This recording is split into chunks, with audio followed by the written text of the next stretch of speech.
Have you ever wondered what secrets lurk behind one of television's most controversial animated series? Tonight, we're diving deep into the bizarre, hilarious, and sometimes shocking world of Family Guy, with facts so fascinating they might just help you drift off to sleep.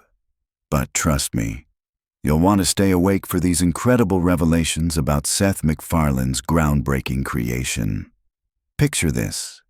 It's 1999, and a young animator named Seth MacFarlane is sitting in his tiny apartment, sketching out what would become one of the most polarizing shows in television history.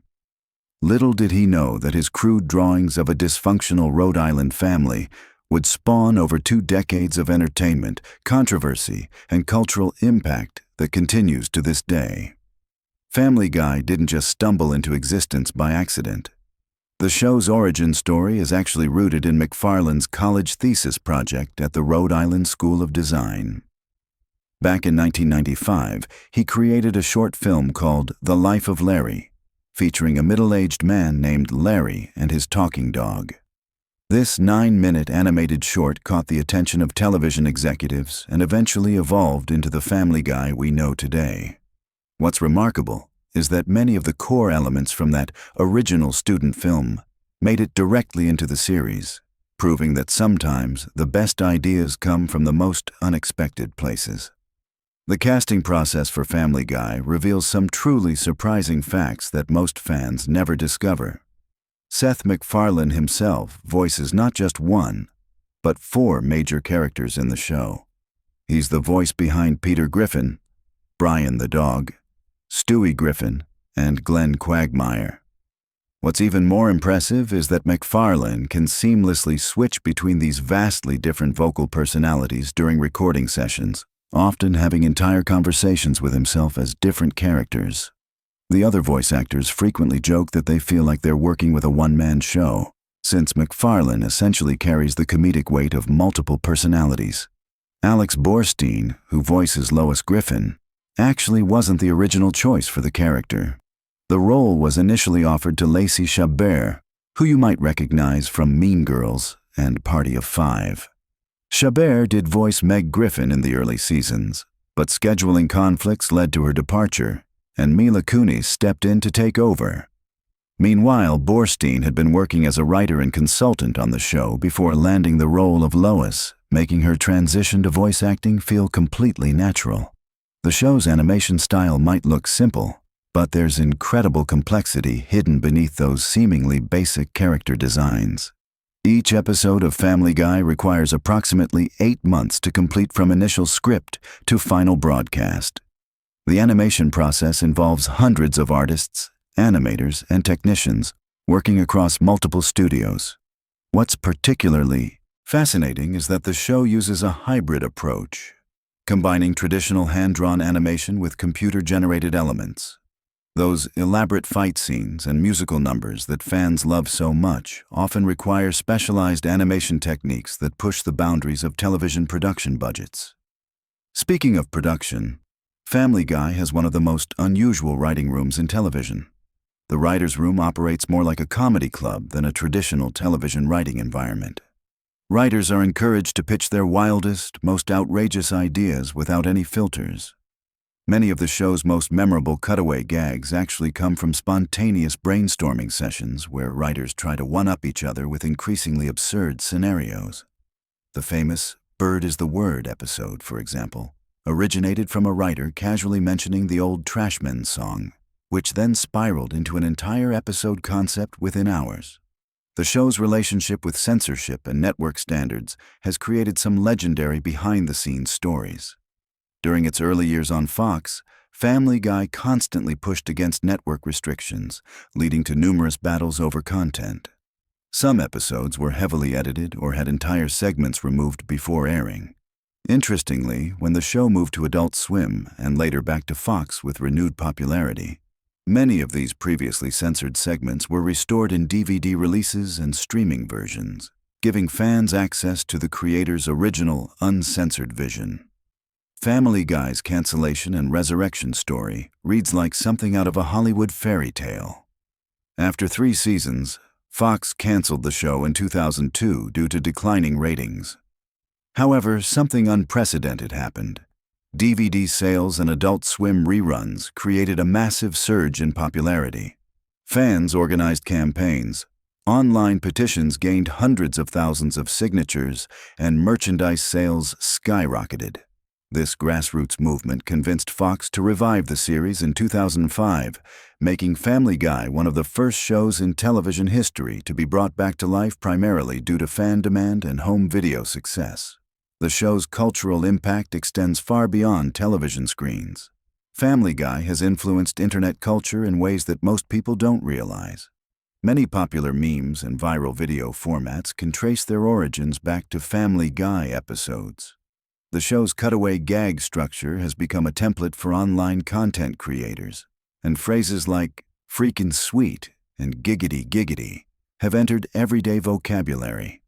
Social media platforms are filled with Family Guy reaction GIFs and quotes, demonstrating the show's lasting influence on digital communication. Seth MacFarlane's musical background plays a crucial role in Family Guy's identity that often goes unnoticed. MacFarlane is an accomplished jazz singer and pianist who has released several albums and performed with major orchestras. This musical talent directly influences the show's frequent musical numbers and elaborate song and dance sequences. When characters break into song, MacFarlane often personally composes the music and provides vocal arrangements.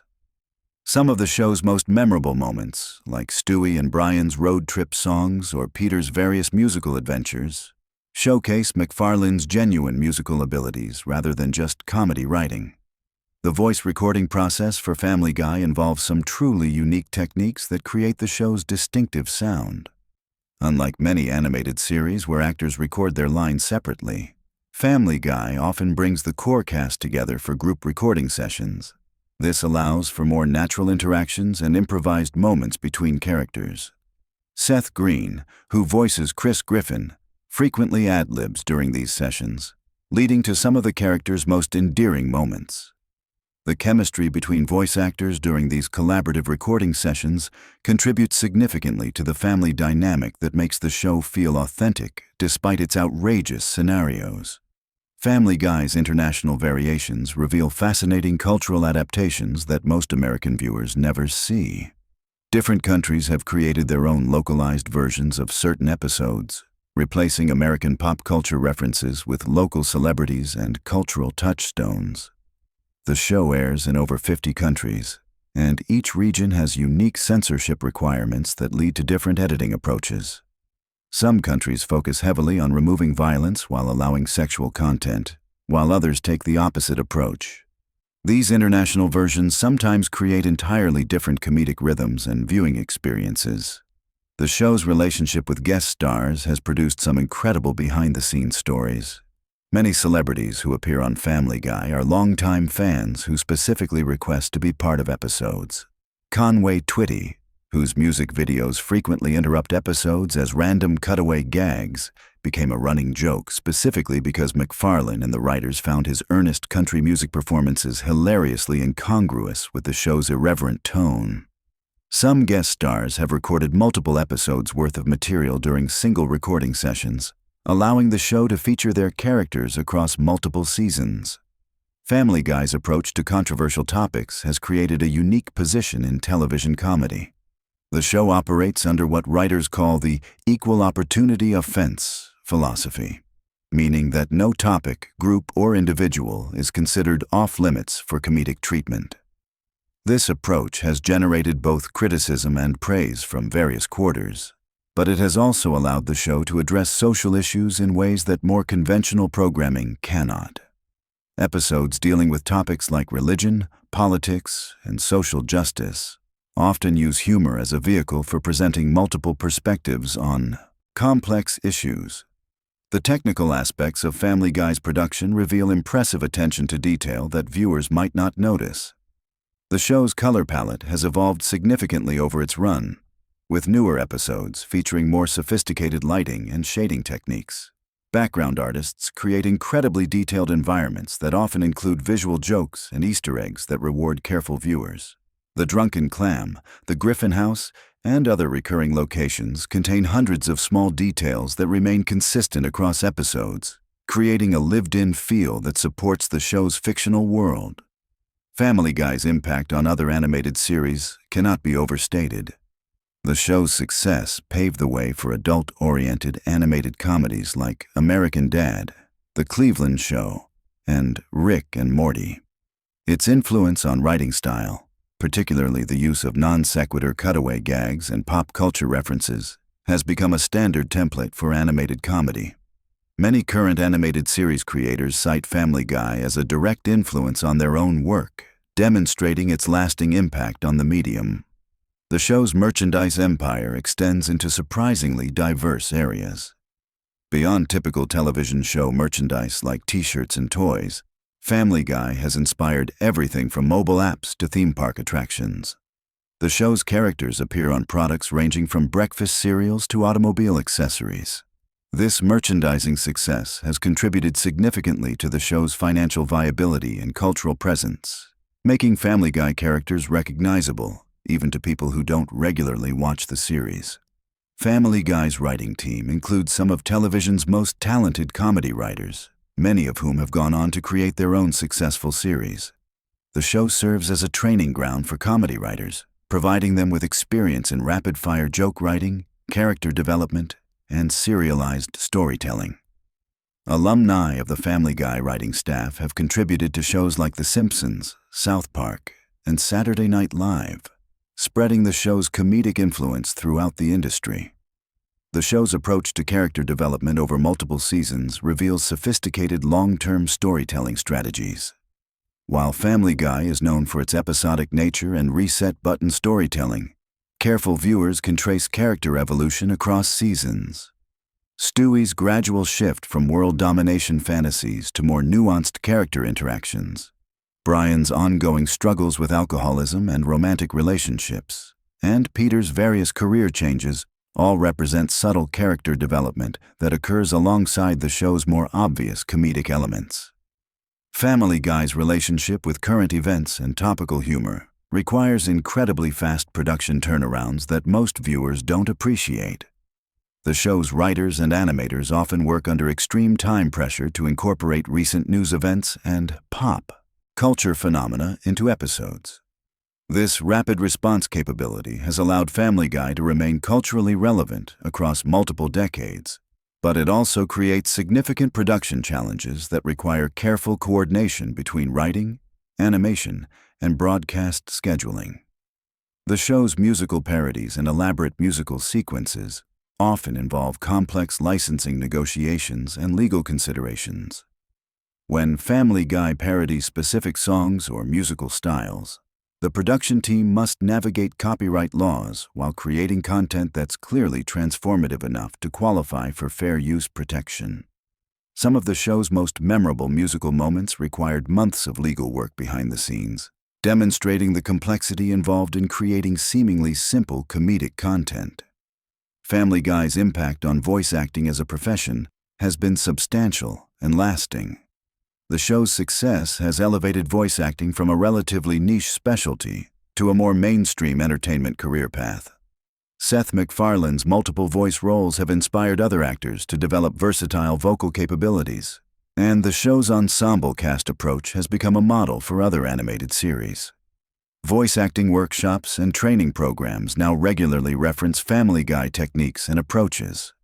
The show's digital presence and streaming availability have introduced Family Guy to entirely new generations of viewers who experience the series differently than original broadcast audiences.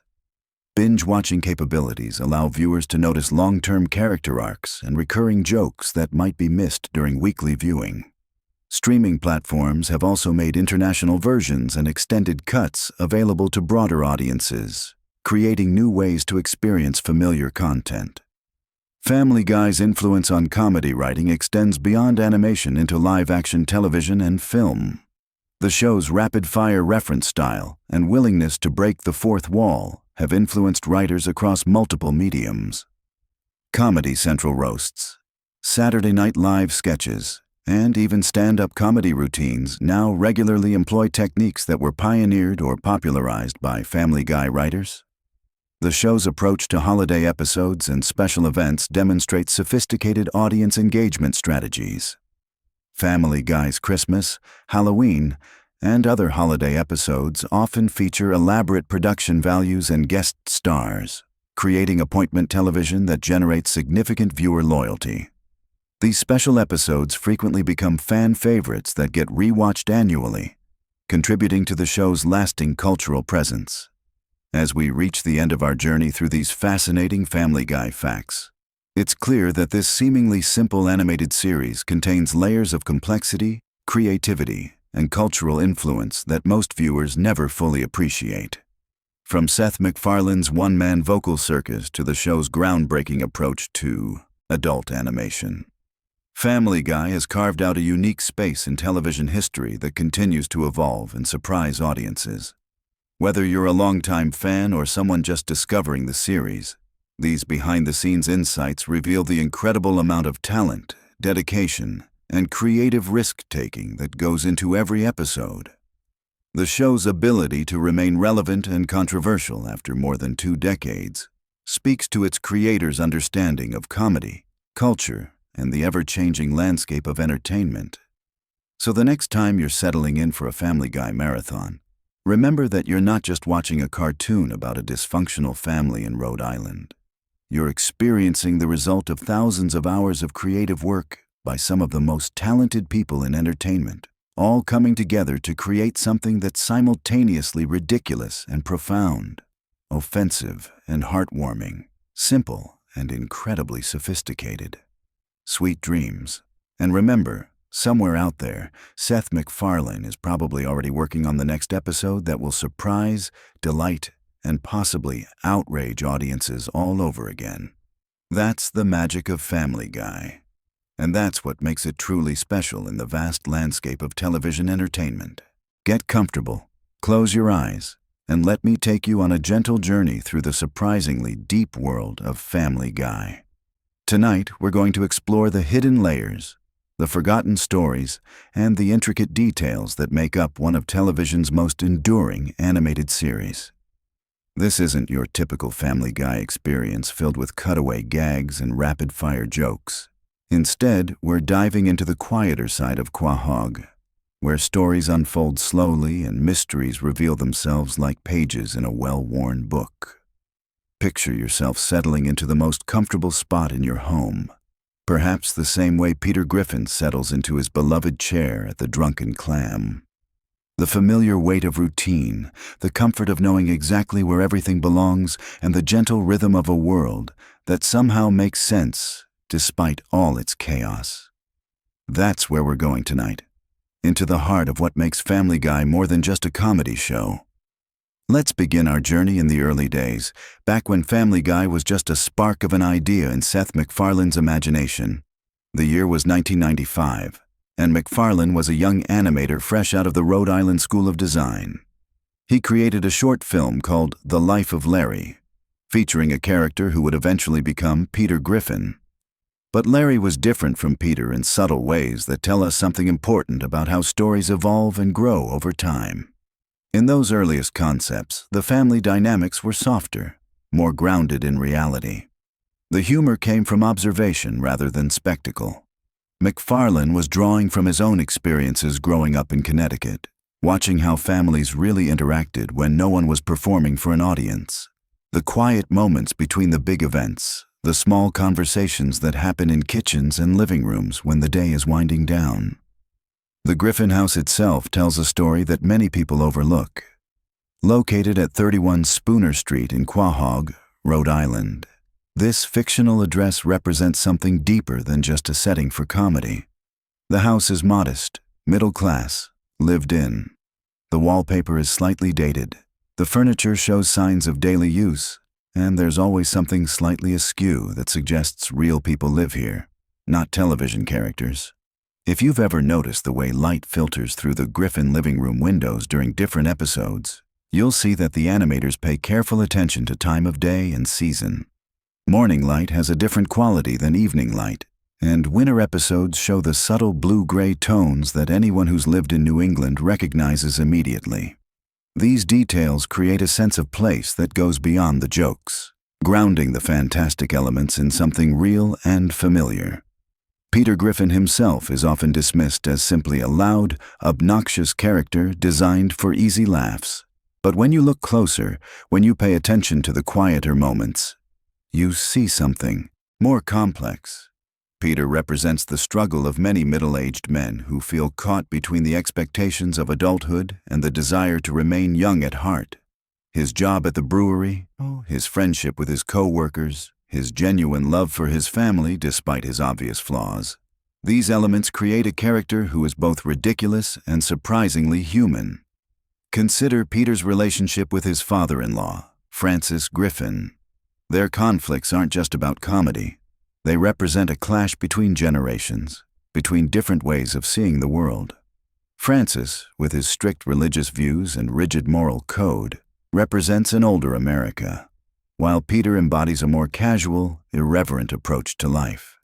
Their arguments, when you strip away the exaggerated elements, echo conversations happening in living rooms across the country. Lois Griffin, too, is more than she initially appears. Her background as a member of the wealthy Pewter-Schmidt family adds layers to her character that aren't always front and center. She chose to marry Peter, chose the middle-class life, chose to prioritize family over the privilege she grew up with. This choice reverberates through many episodes in subtle ways, informing her reactions to situations and her approach to problems. The way Lois handles the chaos that constantly surrounds her family reveals a kind of quiet strength. She's the anchor that keeps the Griffin household from completely spinning out of control. Watch her in the background of scenes sometime, and you'll notice how she's always doing something.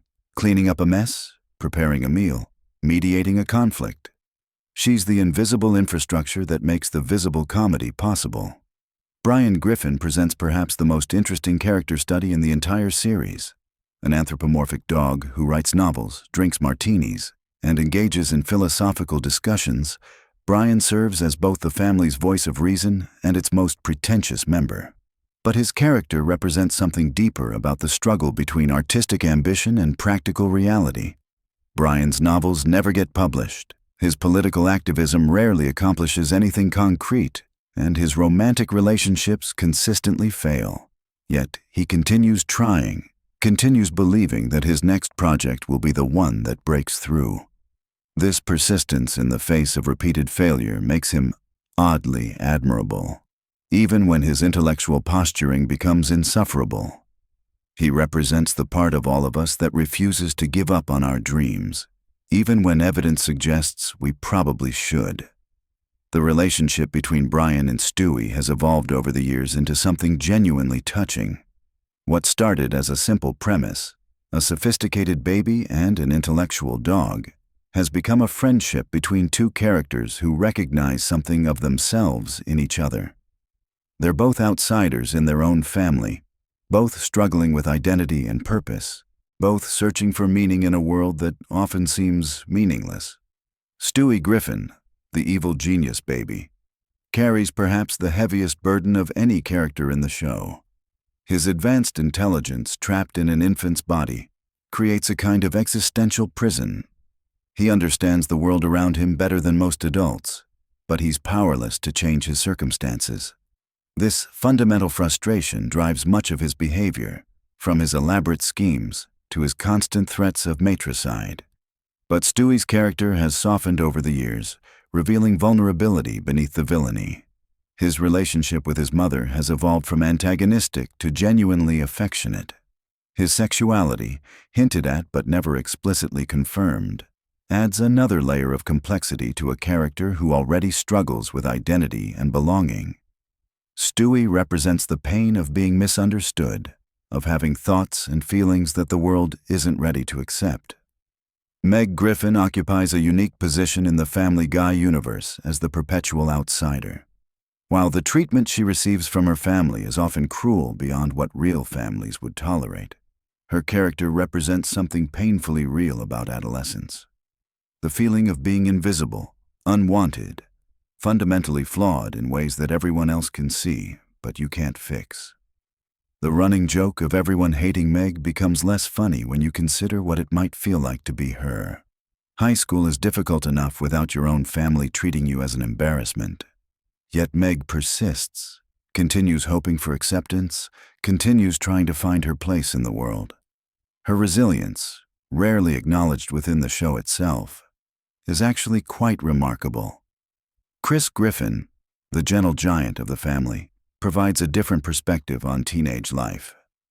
While Meg struggles with social rejection, Chris seems largely oblivious to social hierarchies. His innocence, while sometimes played for laughs, also serves as a reminder of what we lose as we grow older and become more aware of how cruel the world can be. The supporting characters of Quahog create a rich tapestry of small-town life. Glenn Quagmire, the sex-obsessed neighbor, represents unchecked desire and the consequences of living without moral boundaries. Cleveland Brown, before his move to Virginia, served as Peter's most loyal friend, the voice of reason who was usually ignored but never gave up trying to help. Joe Swanson, the wheelchair-bound police officer, demonstrates how disability doesn't define a person's worth or capabilities. His enthusiasm for life, his dedication to his job, and his fierce competitiveness in sports show a character who refuses to be limited by his circumstances. Joe's presence in the show normalizes disability in a way that's both respectful and matter-of-fact. The Drunken Clam, Quahog's local bar, serves as more than just a setting for Peter's adventures. It represents a particular kind of American institution, the neighborhood bar where working-class men gather to escape the pressures of daily life. The conversations that happen there, while often ridiculous, echo real discussions about work, family, politics, and dreams deferred. Jerome, the bartender, observes it all with the wisdom that comes from listening to people's problems night after night. He rarely offers advice, but his presence provides stability in a place where emotions run high and judgment is temporarily suspended. The Drunken Clam is a sanctuary where the ordinary rules of polite society don't apply, where men can be honest about their fears and failures without losing face. The Pawtucket Brewery, where Peter works, represents the changing nature of American manufacturing. It's not the steel mill or automotive plant that previous generations might have worked in, but it still provides the steady employment that allows families like the Griffins to maintain their middle-class lifestyle. The brewery's various corporate changes throughout the series reflect the instability that many American workers have experienced in recent decades. Peter's co-workers, Opie, Joe, and Quagmire during his brief stint there, create a workplace dynamic that many viewers recognize from their own jobs. The casual conversations, the small rebellions against management, the friendships formed over shared frustrations, these elements ground the show's more fantastical elements in workplace reality that feels authentic. Quahog itself, while fictional, captures the essence of small New England towns. The layout includes all the necessary elements: a downtown area with small businesses, residential neighborhoods with tree-lined streets, and enough local institutions to support community life. The recurring locations like the grocery store, the post office, and various restaurants create a sense of place that makes Quahog feel real, despite the surreal events that occur there. The weather in Quahog follows New England patterns: snowy winters, mild springs, hot summers, and colorful autumns. These seasonal changes affect the characters' daily lives in subtle ways. Winter episodes often show characters bundled in coats and dealing with snow, while summer episodes feature barbecues and outdoor activities. These details create continuity and realism that supports the show's more outrageous elements. Family Guy's approach to time is interesting and worth considering as we wind down our journey tonight. Unlike shows with strict continuity, Family Guy exists in a kind of floating timeline where characters don't age and consequences rarely carry over from episode to episode. This allows for maximum creative freedom, but also creates a sense of eternal present that can be oddly comforting. The Griffin family remains frozen at particular life stages.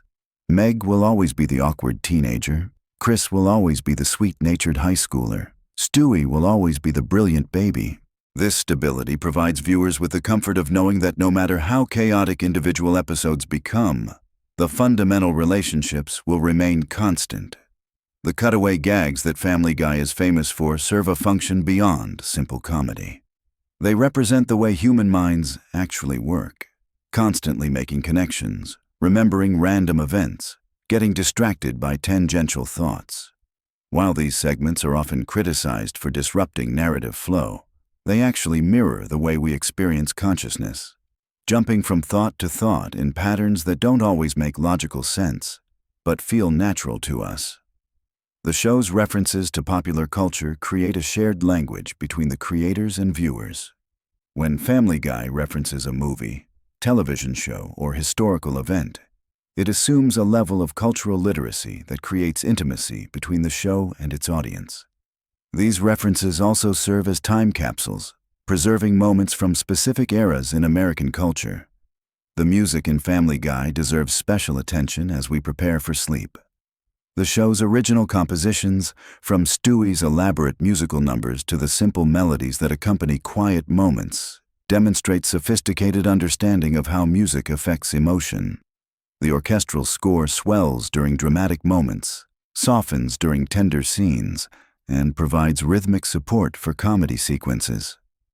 Seth MacFarlane's own musical background influences the show's approach to song and dance. The elaborate production numbers scattered throughout the series showcase not just comedic timing, but genuine musical theater skills. These moments provide emotional release and allow characters to express feelings that might be difficult to convey through dialogue alone. The animation style of Family Guy has evolved over the years while maintaining its essential character. The simple, clean lines and bright colors create a visual language that's both accessible and distinctive. The character designs, while seemingly basic, actually demonstrate careful attention to body language and facial expression that communicates emotion effectively. The way characters move through space in Family Guy reflects their personalities. Peter's movements are often clumsy and enthusiastic, reflecting his impulsive nature.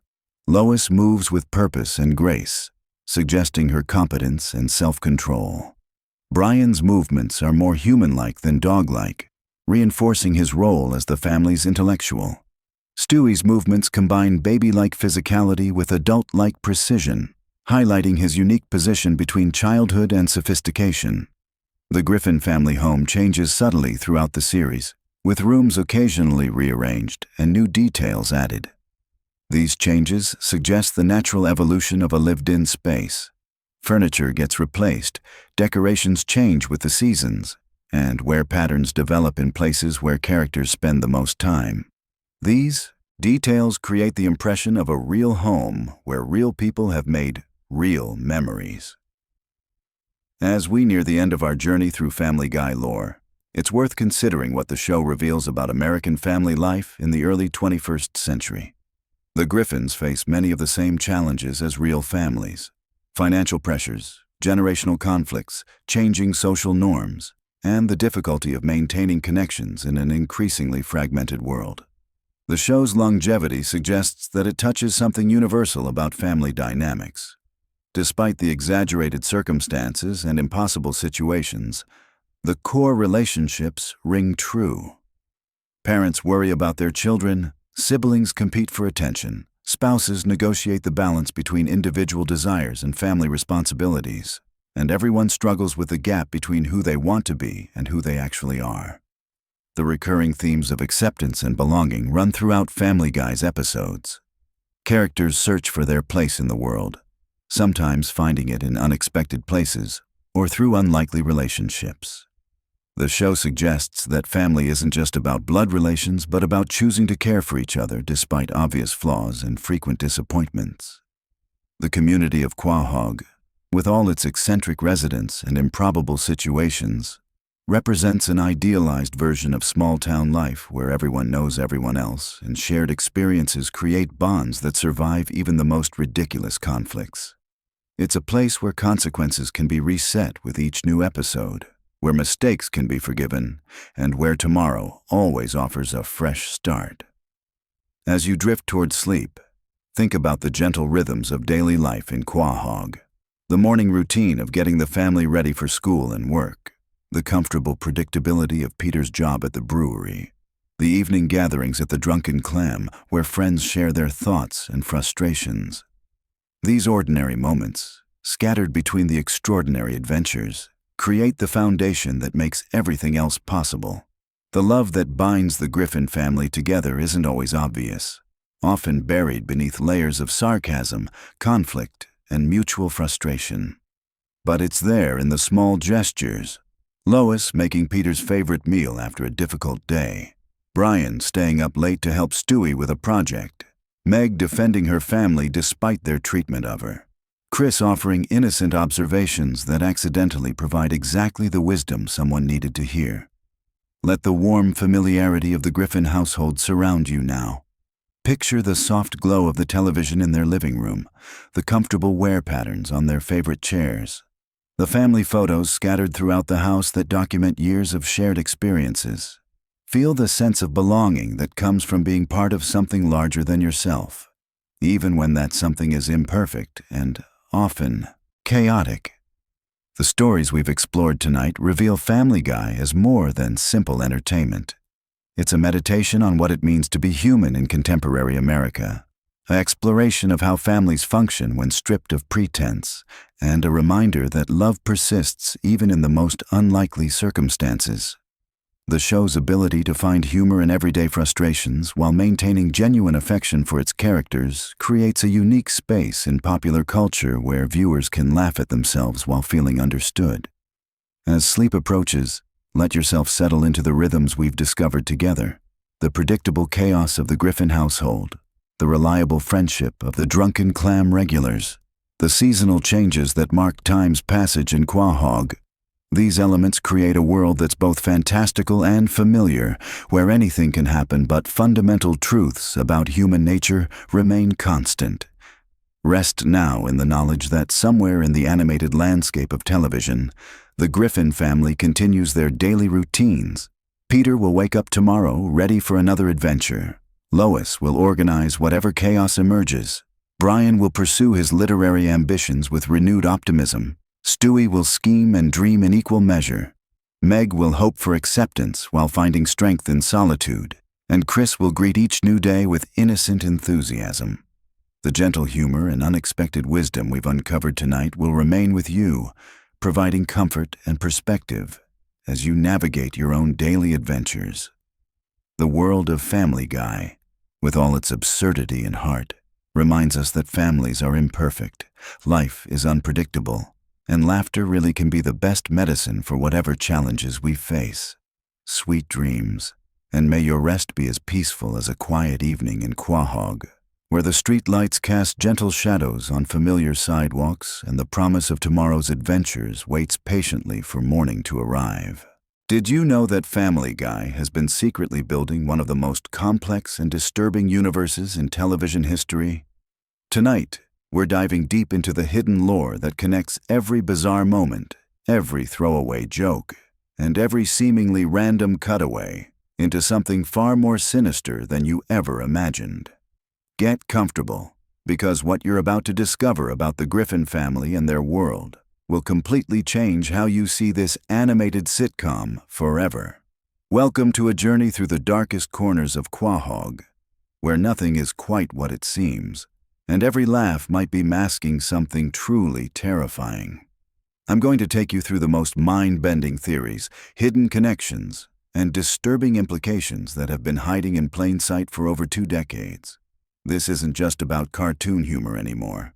This is about a carefully constructed reality where time itself breaks down, where characters live and die and return without explanation, and where the very fabric of existence seems to bend to the whims of a family that might not even be human. Let's start with something that's been bothering fans for years.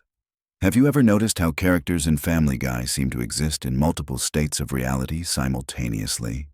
Peter Griffin has died countless times throughout the series, yet he continues to appear in subsequent episodes with no explanation. This isn't just cartoon logic at work. There's something much deeper happening here, something that suggests the Griffin family exists outside the normal rules of life and death. Consider this carefully. In one episode, Peter is literally crushed by a falling piano. In another, he's shot point-blank in the chest. He's been decapitated, blown up, and killed in ways too numerous to count. Yet he always returns, usually within the same episode, sometimes carrying the memory of his death, sometimes acting as if nothing happened at all. This pattern extends to every member of the family, creating what theorists call the resurrection phenomenon. But here's where it gets truly disturbing. The show has established that Peter remembers some of his deaths, but not others. In certain episodes, he makes direct references to previous fatal incidents, treating them as if they were merely inconvenient experiences rather than life-ending events. This suggests that the Griffin family exists in a state of quantum immortality, where their consciousness simply shifts to alternate timelines whenever they die in one reality. The implications of this are staggering. If the Griffins can't truly die, what does that make them? Are they some kind of interdimensional beings? Are they trapped in an endless cycle of death and rebirth? Or are they perhaps already dead, existing in some kind of purgatorial state where their worst impulses are allowed to manifest without permanent consequences? This theory gains even more weight when you examine the nature of their world. Quahog, Rhode Island, isn't just an ordinary small town. It's a place where the laws of physics bend and break on a daily basis. Characters regularly fall from impossible heights without injury, survive explosions that should level city blocks, and experience transformations that defy biological possibility. The town itself seems to reshape itself to accommodate whatever narrative demands the moment requires. Look at the Clam, the local bar where Peter spends most of his time. The interior layout changes from episode to episode, sometimes dramatically. Rooms appear and disappear, the building's size fluctuates wildly, and the bar somehow manages to accommodate everything from small, intimate gatherings to massive concerts and events. This isn't just inconsistent animation. It's evidence that reality itself is malleable in Quahog. The same phenomenon affects the Griffin house. Rooms appear when needed and vanish when not required.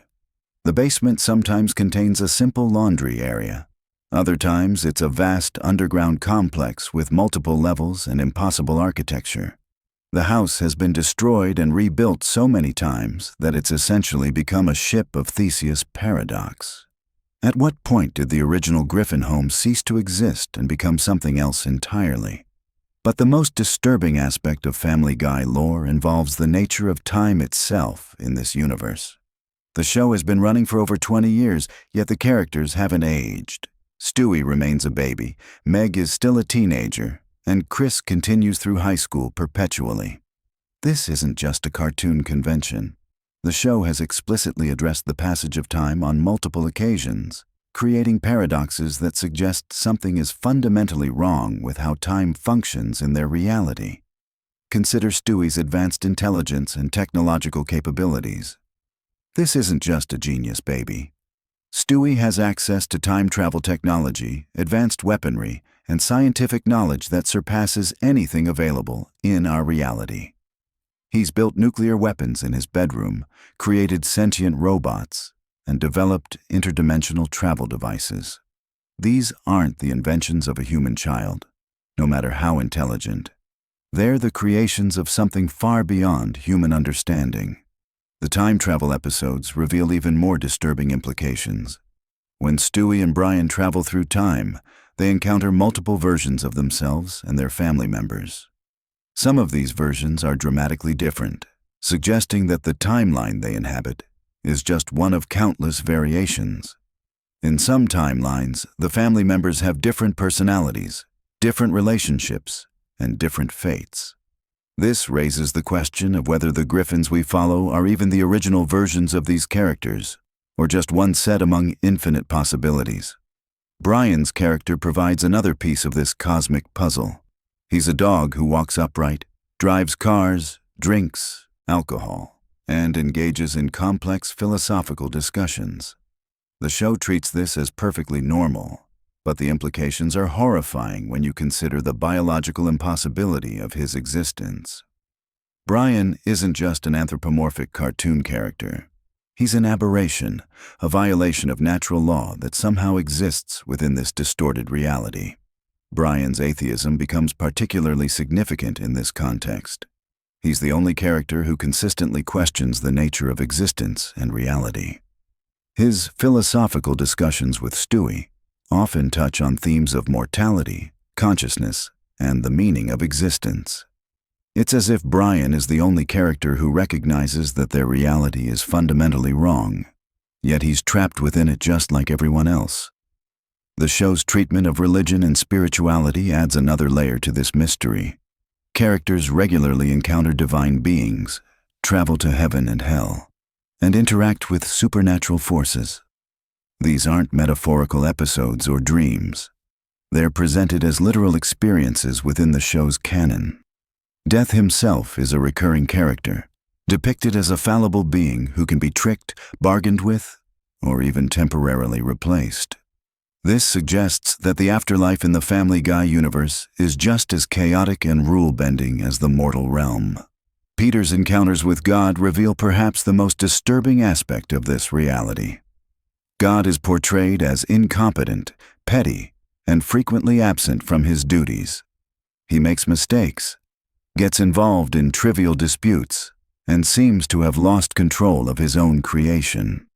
If God himself is fallible and chaotic in this universe, it explains why reality operates with such inconsistent and disturbing rules. The chicken fights represent another crucial element in understanding the true nature of this reality. Peter's battles with Ernie the giant chicken aren't just random comedy sequences. They're reality-breaking events that cause massive destruction across Quahog, yet somehow never result in permanent consequences. Buildings are destroyed, innocent people are presumably killed, and the entire infrastructure of the town is regularly devastated. Yet everything returns to normal by the next episode, as if these catastrophic events never happened. This suggests that Quahog exists in a state of constant reset, where major traumatic events are simply erased from collective memory.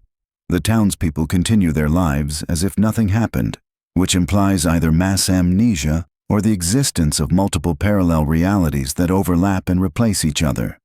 The chicken fights might actually be tears in the fabric of reality itself, moments when the artificial nature of their world becomes visible through the chaos.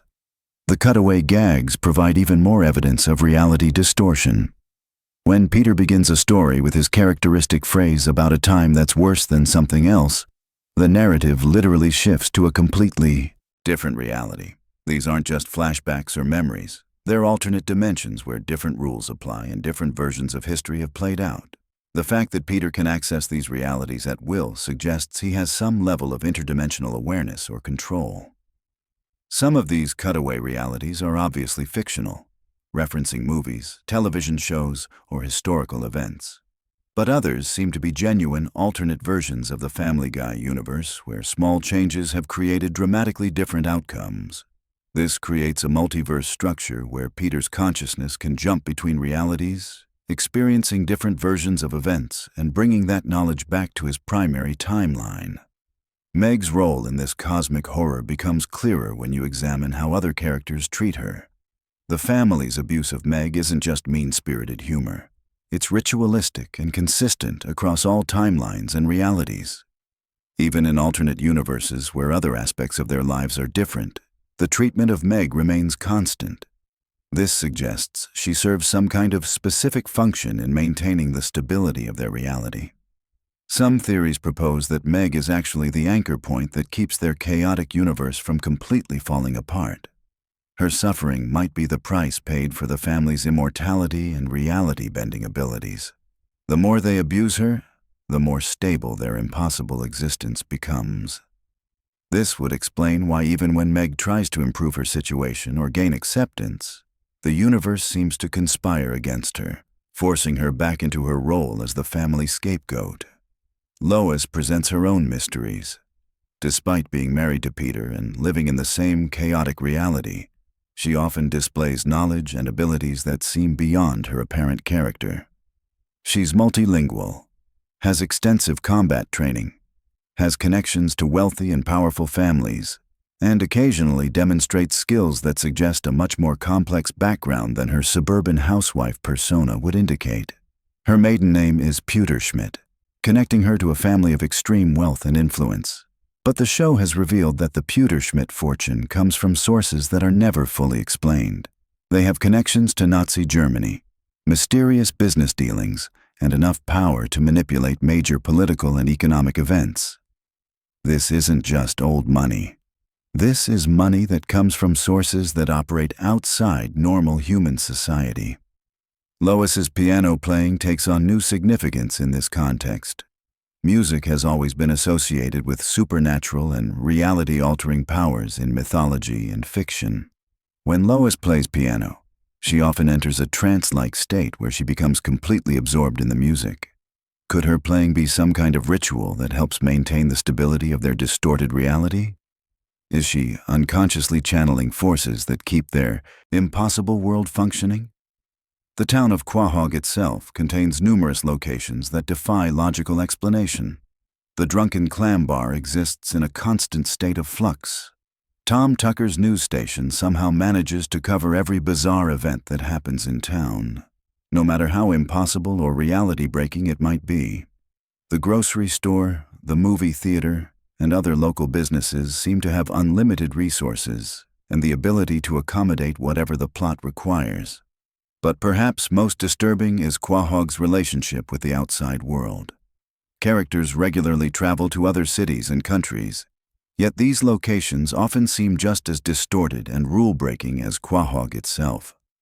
When the family goes to Europe, they encounter the same kind of impossible situations and reality-bending events they experience at home.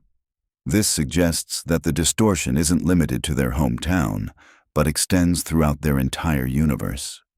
Cleveland's move to Virginia and subsequent return provides another clue to the nature of their reality. During his absence, Cleveland had his own show in a different location with different characters and storylines. Yet when he returned to Quahog, he seamlessly reintegrated into the Family Guy universe as if nothing had changed. This suggests that characters can literally move between different fictional realities while maintaining their essential identities. The evil monkey in Chris's closet represents one of the most obvious supernatural elements that the family accepts without question. This isn't just a monkey that happens to live in their house. It's a malevolent entity that exists partially outside normal reality, able to appear and disappear at will, and possessing knowledge and abilities that suggest it's not bound by the same rules as other characters. When the evil monkey's backstory was finally revealed, it showed a complex history involving betrayal, revenge, and supernatural justice. But the fact that Chris lived with this entity for years without the family taking serious action suggests they're either unable to perceive the true nature of supernatural threats, or they're so accustomed to reality-bending phenomena that they've become desensitized to genuine danger. The show's treatment of violence provides another disturbing window into the nature of their reality. Characters regularly engage in brutal combat, use deadly weapons, and inflict injuries that should result in permanent disability or death. Yet these violent encounters rarely have lasting consequences. Bodies heal impossibly quickly, psychological trauma is ignored, and characters continue their relationships as if attempted murder was just a minor disagreement. This isn't just cartoon violence logic. The show has established that pain and injury do matter in their world. Characters react to pain, seek medical treatment, and sometimes suffer long-term consequences from their actions. But the threshold for what constitutes permanent harm seems to be much higher than in normal reality, suggesting that their physical forms are more resilient or fundamentally different from normal human bodies. The celebrity appearances in Family Guy create another layer of reality confusion. When real celebrities appear on the show, they're often portrayed in ways that are completely at odds with their real-world personas. Some are depicted as evil, others as incompetent, and many are shown in situations that would be impossible in reality. These aren't just parodies or satirical representations. They're presented as literal encounters within the show's universe. This raises questions about the relationship between the Family Guy universe and our reality. Are these actual alternate versions of real people, or are they fictional constructs created by whatever force maintains their distorted world? The fact that these celebrity characters often have knowledge of events from the real world suggests some kind of connection to our reality, but their behavior and circumstances are so different that they can't be the same individuals. Adam West's portrayal as the mayor of Quahog provides the most extensive example of this phenomenon. The real Adam West was involved with the show for many years before his death, playing a version of himself that bore little resemblance to his actual personality. This fictional Adam West had supernatural experiences, engaged in bizarre political policies, and interacted with the Griffin family as if they were real people in his world. The fact that the real Adam West participated in creating this alternate version of himself suggests a blurring of the lines between fiction and reality that extends beyond the show's universe. It's as if the Family Guy reality has the ability to reach into our world and influence real people to participate in its narrative structure. The show's handling of historical events reveals another disturbing aspect of their reality. Characters regularly travel back in time to witness or participate in major historical moments, but their presence often changes the outcome of these events in ways that should have massive consequences for their present-day reality. Yet somehow the timeline always corrects itself, or the changes are ignored in subsequent episodes. This suggests that history itself is malleable in their universe, subject to constant revision and correction by forces that operate outside normal temporal mechanics. The Griffin family's ability to witness and alter historical events without permanent consequences implies they exist outside the normal flow of cause and effect. Stewie's sexual orientation and romantic relationships add another layer of complexity to the reality distortion. The show has never definitively established Stewie's sexuality, leaving it deliberately ambiguous despite numerous hints and references. This isn't just uncertainty about a character's personal life. It's as if Stewie exists in a state of quantum sexuality, where all possibilities remain open simultaneously. When Stewie does engage in romantic or sexual situations, they often involve time travel, alternate realities, or impossible circumstances. His relationship with himself from alternate timelines, his interactions with future versions of other characters, and his romantic encounters with beings from different realities all suggest that normal human relationship dynamics don't apply to him. Brian's romantic relationships follow similar patterns of reality distortion. He's been involved with human women, other dogs, and beings from alternate realities. These relationships are treated as normal within the show's universe, but they represent violations of biological and social norms that should be impossible in any consistent reality. The recurring theme of characters breaking the fourth wall provides perhaps the most direct evidence that they're aware of their fictional nature. When characters make references to the show itself, acknowledge the presence of cameras, or directly address the audience, they're demonstrating consciousness of their status as fictional constructs. Yet they continue to behave as if their reality is genuine and consequential. This creates a paradox where characters are simultaneously aware of their fictional nature and committed to maintaining the illusion of their reality. It's as if they're trapped in a performance they can't escape, forced to continue their roles even though they understand the artificial nature of their existence. The show's treatment of mental illness and psychological trauma becomes particularly disturbing when viewed through this lens. Characters regularly experience events that should result in severe psychological damage, yet they continue functioning as if nothing happened. Peter has been through countless traumatic experiences. Meg has suffered years of abuse and rejection, and Chris has dealt with supernatural threats and family dysfunction that should have lasting psychological effects. Their apparent immunity to psychological trauma suggests either that their minds operate differently from normal humans, or that the reality they inhabit somehow prevents the formation of lasting psychological damage. Either possibility raises questions about the fundamental nature of their consciousness and identity. The economic system of Quahog defies logical explanation. Peter works at a brewery. Yet the family maintains a middle-class lifestyle that includes expensive vacations, constant dining out, and the ability to replace destroyed property without apparent financial strain. The cost of living in their reality seems to operate on completely different principles than any real economic system. Local businesses somehow manage to stay open despite constant destruction and the bizarre behavior of their customers. The bank continues to provide services, even though it's regularly robbed or destroyed. The hospital treats impossible injuries and supernatural conditions as routine medical cases. This suggests an economic system that operates independently of normal supply and demand principles. The show's treatment of technology reveals another aspect of their reality distortion. Characters have access to futuristic devices and impossible inventions, yet they also use outdated technology and live in what appears to be contemporary society. Time periods blend together in ways that suggest their reality exists outside normal temporal progression. Stewie's advanced technology coexists with Peter's primitive understanding of basic concepts.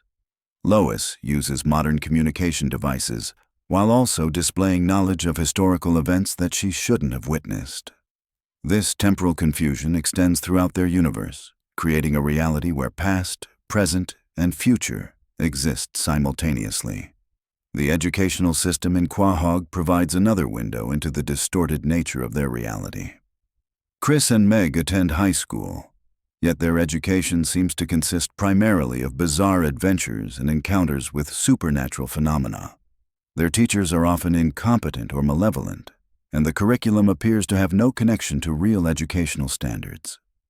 Despite this chaotic educational environment, the characters somehow maintain enough knowledge to function in society. They can read, write, and perform basic mathematical calculations when the plot requires it, yet they also display shocking ignorance about fundamental concepts. This selective competence suggests that knowledge in their reality is distributed based on narrative necessity rather than logical learning processes. Religious and spiritual experiences in the Family Guy universe are treated as literal events rather than matters of faith or belief. Characters regularly encounter angels, demons, divine beings, and supernatural forces as physical presences in their world. These encounters often contradict established religious doctrines and present theological concepts in chaotic and illogical ways. The fact that multiple religious and spiritual systems seem to exist simultaneously in their reality suggests a universe where belief itself shapes existence. Different characters' spiritual experiences reflect their personal expectations rather than consistent universal truths, implying that reality adapts itself to accommodate conflicting belief systems. As we reach the end of this exploration into the hidden depths of Family Guy lore, the picture that emerges is far more complex and disturbing than the surface comedy would suggest.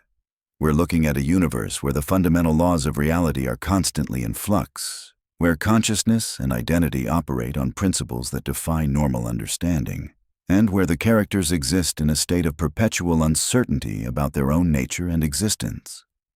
The Griffin family isn't just a dysfunctional cartoon family.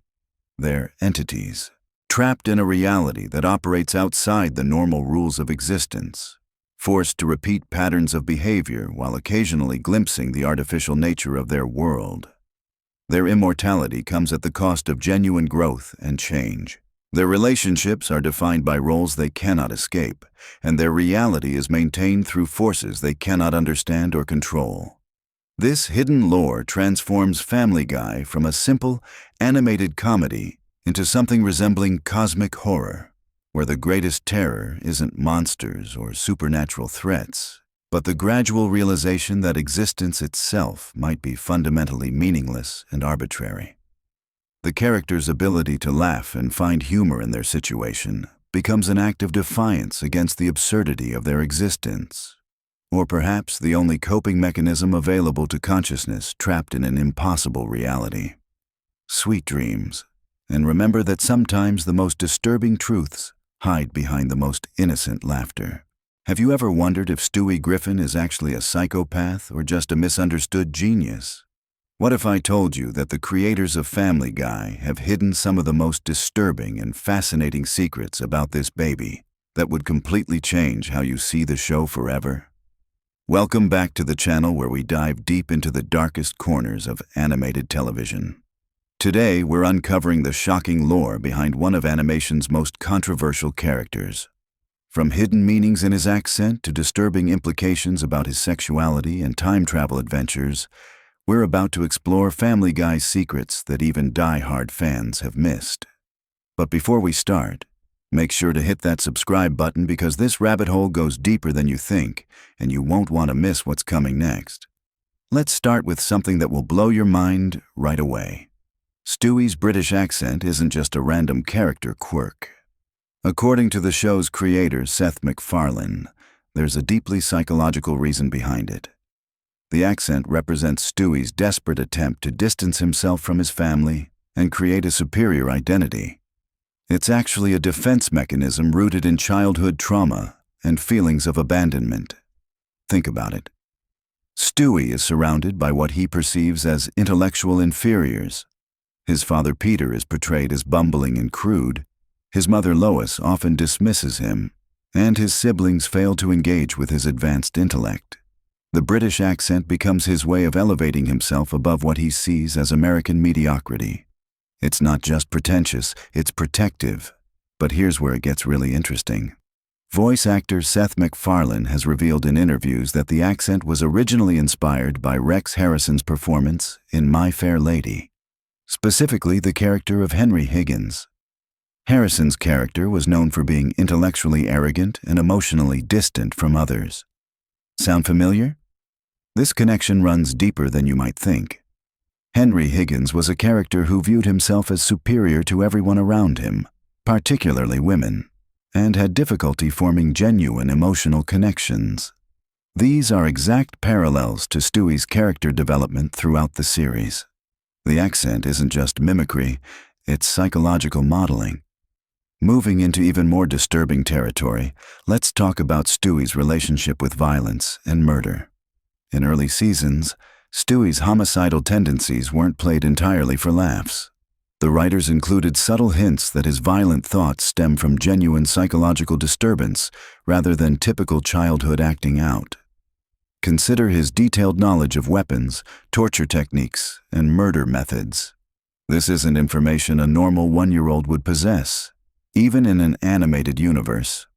The show's writers have suggested that Stewie's intelligence comes with a dark side, an inability to process normal, emotional responses to conflict. There's a particularly chilling episode where Stewie creates a simulation of killing Lois, and his satisfaction with the violence goes beyond typical cartoon comedy. The writers included psychological details that suggest Stewie experiences genuine pleasure from imagining harm to others. This crosses the line from innocent childhood fantasy into something much more concerning. What makes this even more unsettling is how other characters react to Stewie's violent statements. Most of the time, they can't understand him or they dismiss his comments as baby babbling. But the few characters who do understand him, like Brian, often seem genuinely disturbed by what Stewie says. This suggests that even within the show's universe, Stewie's thoughts are recognized as abnormal. Now let's dive into one of the most controversial aspects of Stewie's character development. His sexuality has been a source of debate and speculation since the show began. But there are hidden clues that reveal the writer's true intentions. Seth MacFarlane has made several statements over the years suggesting that Stewie is gay. But the way this has been handled in the show reveals some problematic undertones. Rather than presenting his sexuality as a natural part of his character development, it's often used as shock value or comedic relief. There's an uncomfortable pattern in how the show handles Stewie's potential relationships with male characters. His interactions with other boys his age, his fascination with certain male celebrities, and his reactions to romantic situations all contain coded language that adult viewers recognize but children watching wouldn't understand. The most disturbing aspect is how the show uses Stewie's age to make jokes about adult themes. Because he's technically a baby, The writers can include sexual innuendo and mature content that would be completely inappropriate if he were portrayed as his actual age emotionally and mentally. This creates a strange cognitive dissonance for viewers. We're supposed to accept Stewie as intellectually mature enough to understand complex concepts, build advanced technology, and engage in philosophical discussions. But then the show treats his sexuality as a punchline specifically because of his physical age. The time travel elements of Stewie's character open up another disturbing can of worms. Throughout the series, Stewie has demonstrated the ability to travel through time and alternate dimensions. But if you pay close attention to these episodes, there are implications that Stewie has been manipulating events in ways that benefit him psychologically. Consider the episode where Stewie and Brian travel to different time periods. Stewie shows remarkably little concern for the consequences of changing historical events. He's willing to potentially erase people from existence or alter major world events just to satisfy his curiosity or desires. This reveals a fundamental lack of empathy that goes beyond typical childhood selfishness. Stewie understands that his actions can cause suffering to others, but he simply doesn't care. He views other people, even those he claims to love, as expendable if they interfere with his goals. There's also the disturbing implication that Stewie may have used time travel to manipulate his own family relationships. Several episodes hint that he's been to the future and knows how certain events will play out. Yet he allows traumatic things to happen to his family members because it serves his purposes. The relationship between Stewie and Brian deserves special attention because it reveals some of the darkest aspects of Stewie's psychology. On the surface, their friendship appears to be the one genuine emotional connection Stewie has made.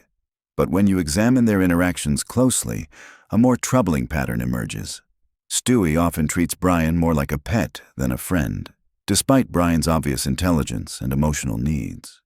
He manipulates Brian's insecurities about his writing career, his drinking problem, and his romantic failures. Stewie provides just enough support to keep Brian dependent on their relationship, but not enough to actually help Brian grow as a person. This is classic emotional manipulation. Stewie has identified Brian's weaknesses and uses them to maintain control over their relationship. He offers Brian intellectual stimulation and adventure that Brian can't find elsewhere, creating a situation where Brian becomes psychologically dependent on Stewie's attention.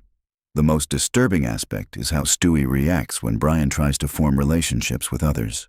He becomes jealous and possessive, often sabotaging Brian's attempts at happiness with other characters. This isn't the behavior of a true friend. It's the behavior of someone who views others as possessions. Let's talk about something that will completely change how you view Stewie's character. The show's writers have included subtle hints that Stewie may not actually be as intelligent as he appears. Instead, much of his advanced knowledge and technological ability may be the result of accessing information from alternate dimensions or future timelines. Think about it logically.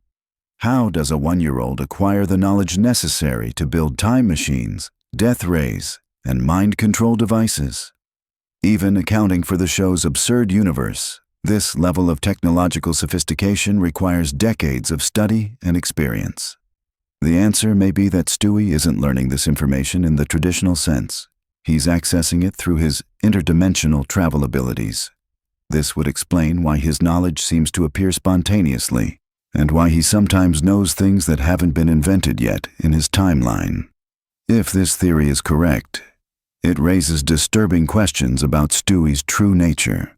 Is he actually a 1-year-old human, or is he something else entirely? The show has hinted at supernatural elements in Stewie's character that go beyond simple genius-level intelligence. This would also explain why Stewie's personality seems to shift dramatically between episodes. Different versions of Stewie from alternate dimensions might be influencing or occasionally replacing the original. This isn't just speculation. There are episodes where multiple Stewies appear and they have distinctly different personalities and moral frameworks. The financial implications of Stewie's inventions reveal another dark secret about his character. Throughout the series, Stewie has created technology that would be worth billions of dollars in the real world. Time travel, teleportation, advanced robotics, genetic manipulation. These are technologies that would revolutionize human civilization. Yet Stewie never seems interested in using his inventions to improve the world, or even to improve his family's financial situation. The Griffins continue to live in a modest middle-class home despite having access to technology that could solve most of humanity's problems. This reveals something deeply selfish about Stewie's nature. He's not interested in helping others or making the world a better place. He creates advanced technology purely for his own amusement or to solve his personal problems. The potential benefits to humanity are irrelevant to him. Even more disturbing is what this says about his view of human suffering. Stewie has the ability to cure diseases, solve poverty, prevent wars, and eliminate countless sources of human misery. His choice not to do so suggests that he views human suffering as either unimportant or potentially entertaining. The show's handling of Stewie's relationship with his parents reveals some of the most psychologically complex aspects of his character. His hatred for Lois isn't just typical mother-son conflict blown out of proportion. There are hints that Stewie's hostility stems from a deep-seated fear of emotional vulnerability. Lois represents everything that threatens Stewie's carefully constructed identity. She's emotionally intuitive. She sees through his intellectual pretensions, and she offers the kind of unconditional love that Stewie finds terrifying. His plots to kill her aren't really about hatred. They're about eliminating what he perceives as a threat to his psychological defenses. Peter, on the other hand, represents everything Stewie fears becoming. Peter's intellectual limitations, emotional openness, and general contentment with life are the opposite of everything Stewie believes makes him superior. His contempt for Peter is actually a projection of his own insecurities about masculinity and emotional expression. The most tragic aspect of Stewie's character is that his intelligence isolates him from the very connections he desperately needs. He's created an identity based on intellectual superiority that prevents him from experiencing genuine emotional intimacy with others. This psychological isolation explains many of Stewie's more extreme behaviors. His violence, manipulation, and general disregard for others aren't signs of inherent evil. They're desperate attempts to feel some kind of connection or control in a world where his intelligence makes genuine relationships nearly impossible. The show's writers have included several episodes that hint at what Stewie might become as an adult, and the implications are truly disturbing. Future versions of Stewie are typically portrayed as either megalomaniacal world leaders or completely isolated hermits. Neither option suggests healthy psychological development. This raises uncomfortable questions about whether Stewie's character arc is actually a tragedy disguised as comedy. Are we watching a brilliant child slowly transform into a monster because his intelligence prevents him from developing normal emotional connections? The most chilling aspect is that Stewie seems aware of these potential futures, but appears unable or unwilling to change course. He's trapped by his own psychological defenses and his need to maintain his identity as intellectually superior to everyone around him. One of the most overlooked aspects of Stewie's character is his relationship with technology and how it reflects his view of human relationships. Stewie frequently builds robots, artificial intelligences, and other mechanical beings to serve his needs. But pay attention to how he treats these creations.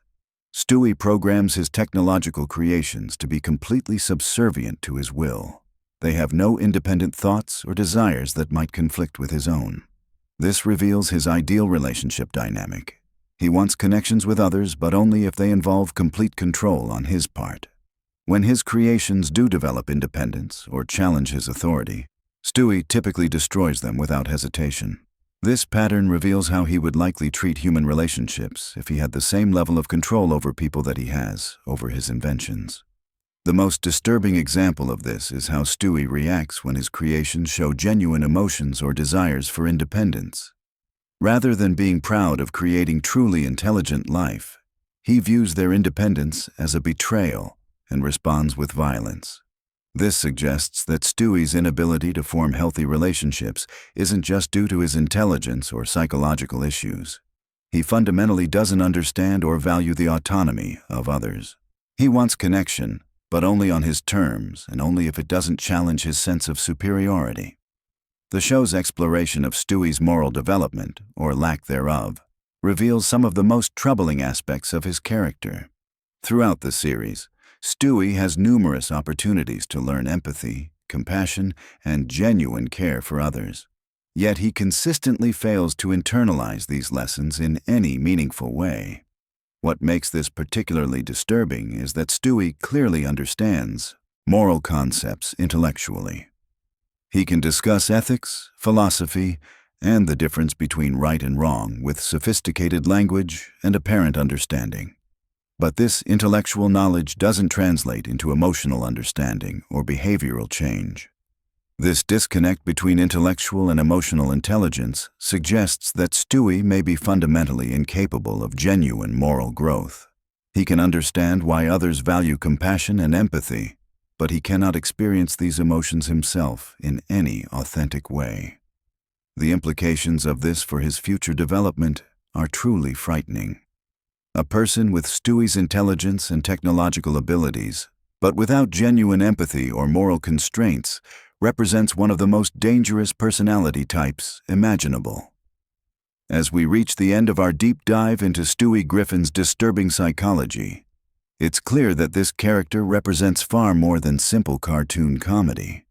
The writers of Family Guy have created a complex psychological portrait of a brilliant but fundamentally damaged individual whose intelligence has become both his greatest asset and his most dangerous weakness. Stewie's story serves as a dark commentary on the relationship between intelligence and emotional development. His character suggests that intellectual ability without emotional growth and genuine human connection can lead to the kind of isolated superiority complex that historically produces some of humanity's most dangerous individuals. The most unsettling aspect of Stewie's character is how his journey reflects real-world concerns about gifted children who don't receive proper emotional support and guidance. His psychological isolation, manipulative tendencies, and inability to form genuine relationships are all documented risks for highly intelligent individuals who don't develop healthy coping mechanisms. What makes Family Guy's portrayal particularly effective is how it disguises these serious psychological themes within absurd comedy. Viewers can laugh at Stewie's antics while unconsciously absorbing a much darker message about the potential consequences of emotional neglect and intellectual isolation. The show's writers have created a character who forces us to confront uncomfortable questions about the nature of intelligence, morality, and human connection. Stewie Griffin isn't just a funny cartoon baby. He's a warning about what happens when brilliance develops without wisdom, when intelligence grows without empathy, and when technological ability advances without moral development. If you found this exploration of Stewie's psychology as fascinating and disturbing as I did, make sure to subscribe for more deep dives into the hidden meanings behind your favorite animated characters. Leave a comment below with your thoughts about Stewie's character development and whether you think there's hope for his psychological growth. And if you're ready to have your mind blown again, check out our video about the dark secrets hidden in SpongeBob SquarePants that will completely change how you see that show forever. Trust me, once you see what we've uncovered, you'll never look at Bikini Bottom the same way again.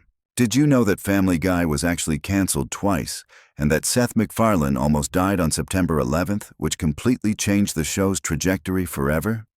What if I told you that the Griffin family house has a secret basement that's been hidden in plain sight for over 2 decades? Or that Stewie's sexuality was originally planned to be revealed in a completely different way that would have shocked audiences worldwide? Welcome back to another deep dive into animated television history. I'm your host, and today, we're exploring the most mind-blowing Family Guy lore that even die-hard fans probably don't know about. From behind-the-scenes secrets that nearly destroyed the show to hidden Easter eggs that connect to other animated universes, this is going to be one wild ride through Quahog and beyond.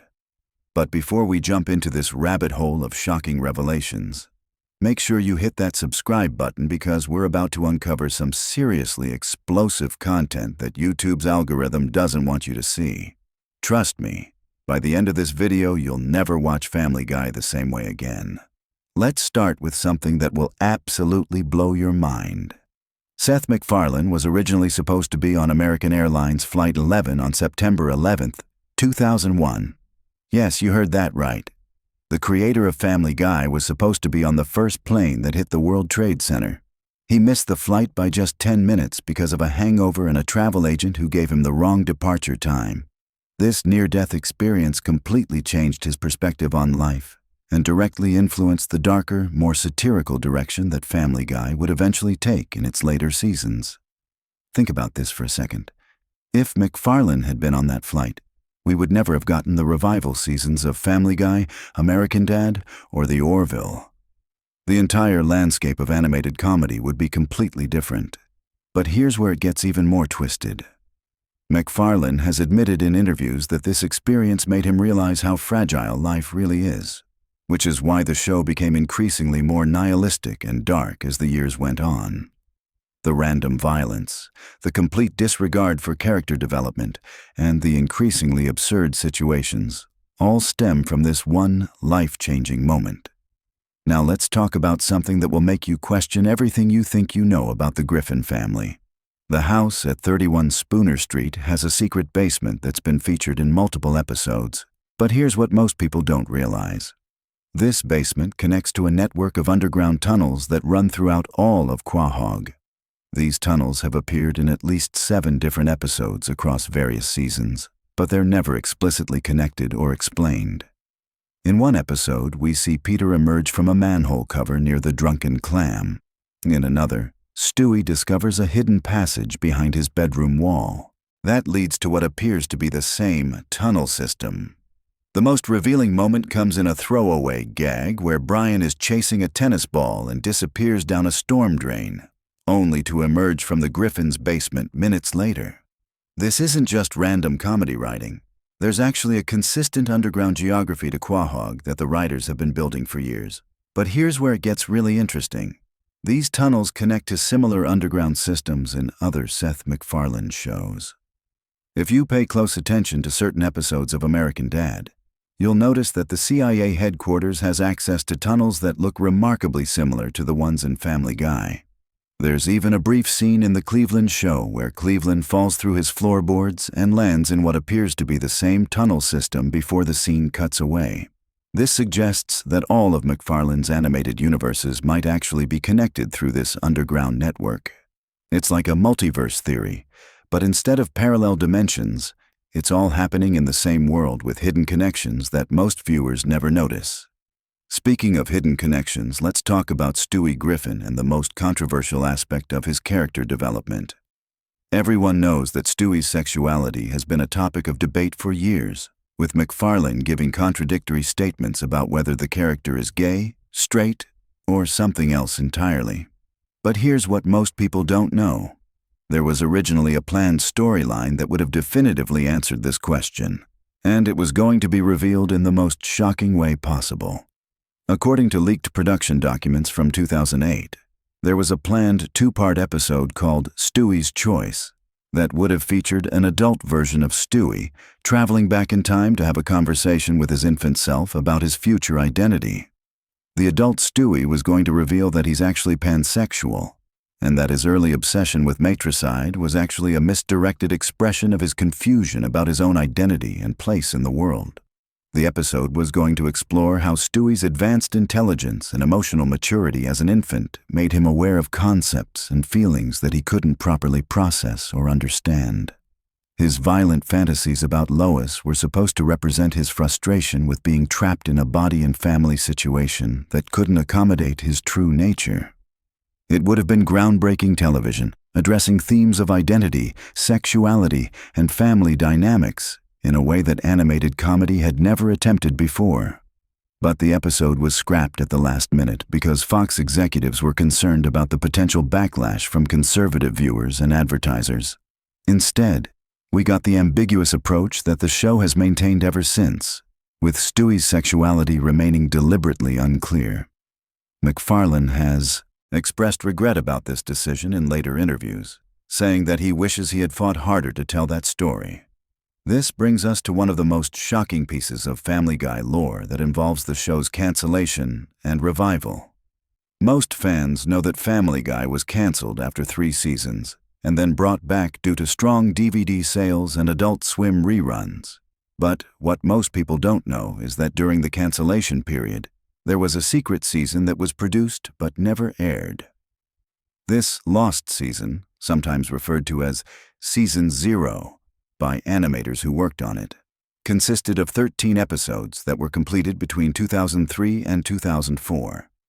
These episodes were darker, more experimental, and pushed boundaries that even the current version of Family Guy wouldn't dare cross. One episode featured Peter accidentally killing a neighbor and the entire family having to cover it up. Another showed Brian dealing with severe depression and contemplating suicide after a failed relationship. The most controversial episode in this lost season was titled The Real Quahog, and it was essentially a behind-the-scenes look at what the Griffin family's life would be like if they were real people instead of cartoon characters. It showed them dealing with real consequences for their actions, real trauma from their experiences, and real psychological damage from the constant chaos in their lives. Peter was portrayed as an alcoholic with severe brain damage from his countless accidents. Lois was shown struggling with depression and prescription drug abuse. Chris was in therapy for the emotional abuse he'd suffered, and Meg was revealed to be self-harming as a way to cope with her family's treatment of her. This episode was deemed too dark and realistic for television, even by Adult Swim standards. The entire lost season was shelved, and when Family Guy was revived in 2005, the show went in a completely different direction, embracing the absurdist comedy that defines the modern era of the show. But here's the really crazy part. Some of the storylines and jokes from these lost episodes have been recycled and incorporated into later seasons, but in much more sanitized and comedic ways. If you know what to look for, you can actually spot elements from the lost season scattered throughout episodes from seasons 4 through 10. Let's shift gears and talk about something that will completely change how you view the show's animation and production.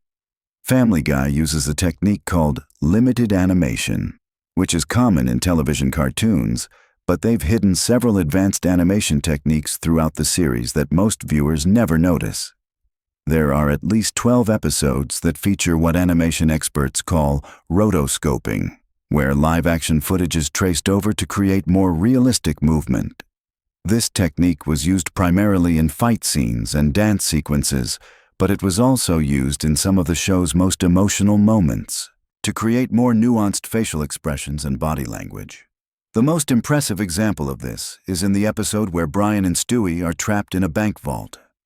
The entire conversation between the two characters was actually performed by live actors first, with Seth MacFarlane and another voice actor acting out the scene in a recording studio. This footage was then rotoscoped to create the animation, which is why that episode feels so much more intimate and realistic than typical Family Guy episodes. This technique has been used sparingly throughout the series, always in moments where the writers wanted to create genuine emotional connection with the audience.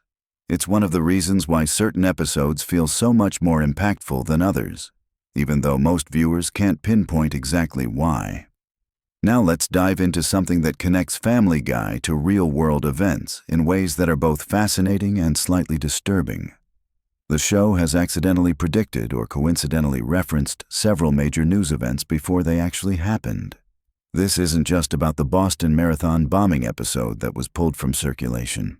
There are dozens of smaller predictions and coincidences that suggest either incredible luck or some kind of insider knowledge. In a 2001 episode, there's a throwaway joke about airport security being ineffective that aired just 2 months before September 11th. A 2003 episode featured a gag about a pandemic shutting down the world that's eerily similar to what happened with COVID-19 17 years later. There's even an episode from 2007 that jokes about social media destroying democracy, which feels remarkably prescient given everything that's happened with Facebook and Twitter in recent years. The most unsettling prediction came in a 2004 episode that featured a throwaway gag about a reality TV star becoming president and destroying American foreign policy. This was 5 years before Donald Trump even appeared on The Apprentice, and 13 years before he actually became president. These coincidences have led to conspiracy theories about the show's writers having inside information or being part of some larger cultural manipulation scheme. While that's obviously nonsense, it does highlight how satirical comedy often accidentally stumbles onto truth by exaggerating current trends to their logical extremes. Here's something that will blow your mind about the show's voice acting. Seth MacFarlane doesn't just voice multiple main characters. He actually performs entire conversations with himself, acting out complex emotional scenes between different characters in real time. This requires an incredible level of vocal and emotional control that most people don't appreciate. But here's the really impressive part.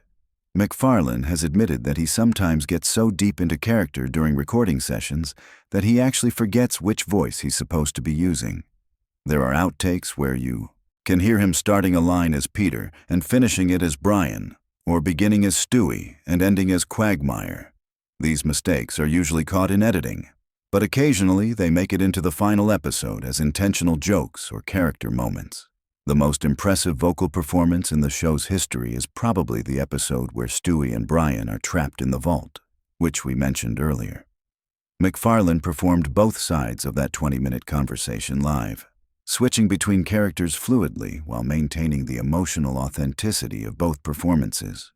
It's a masterclass in voice acting that most people take for granted because they're focused on the jokes and story. Let's talk about something that connects Family Guy to the broader world of animation in ways that most people never realize. The show has actually influenced the development of animation technology in significant ways. The techniques developed for Family Guy's cutaway gags have been adopted by other animated shows, and some of the software innovations created specifically for Family Guy are now industry standard. The show was one of the first animated series to use digital ink and paint techniques exclusively, abandoning traditional cell animation years before other shows made the switch. This allowed for more complex visual effects and faster production times, but it also created a distinctive visual style that influenced countless other animated series. More importantly, Family Guy pioneered several techniques for creating rapid scene transitions and visual gags that are now used throughout animated television. The quick cuts, the seamless transitions between reality and fantasy sequences, and the integration of different animation styles within single episodes all originated with Family Guy and have since become standard tools in animated comedy. Here's something that will surprise you about the show's writing process. Unlike most television shows, Family Guy doesn't use a traditional writer's room structure. Instead, the writers work in small teams of 2 or 3 people, developing individual segments and gags that are then assembled into full episodes by a separate editorial team. This explains why Family Guy episodes often feel like collections of loosely connected skits rather than coherent narratives. It's not a bug in the writing process, it's a feature. The show is designed to work like a comedy variety show, with each segment standing on its own while contributing to a larger comedic experience. The cutaway gags are written by a completely different team of writers who specialize in creating short-form comedy content. These writers often don't even know what episodes their gags will be used in. They just create libraries of content that the editorial team draws from when assembling episodes.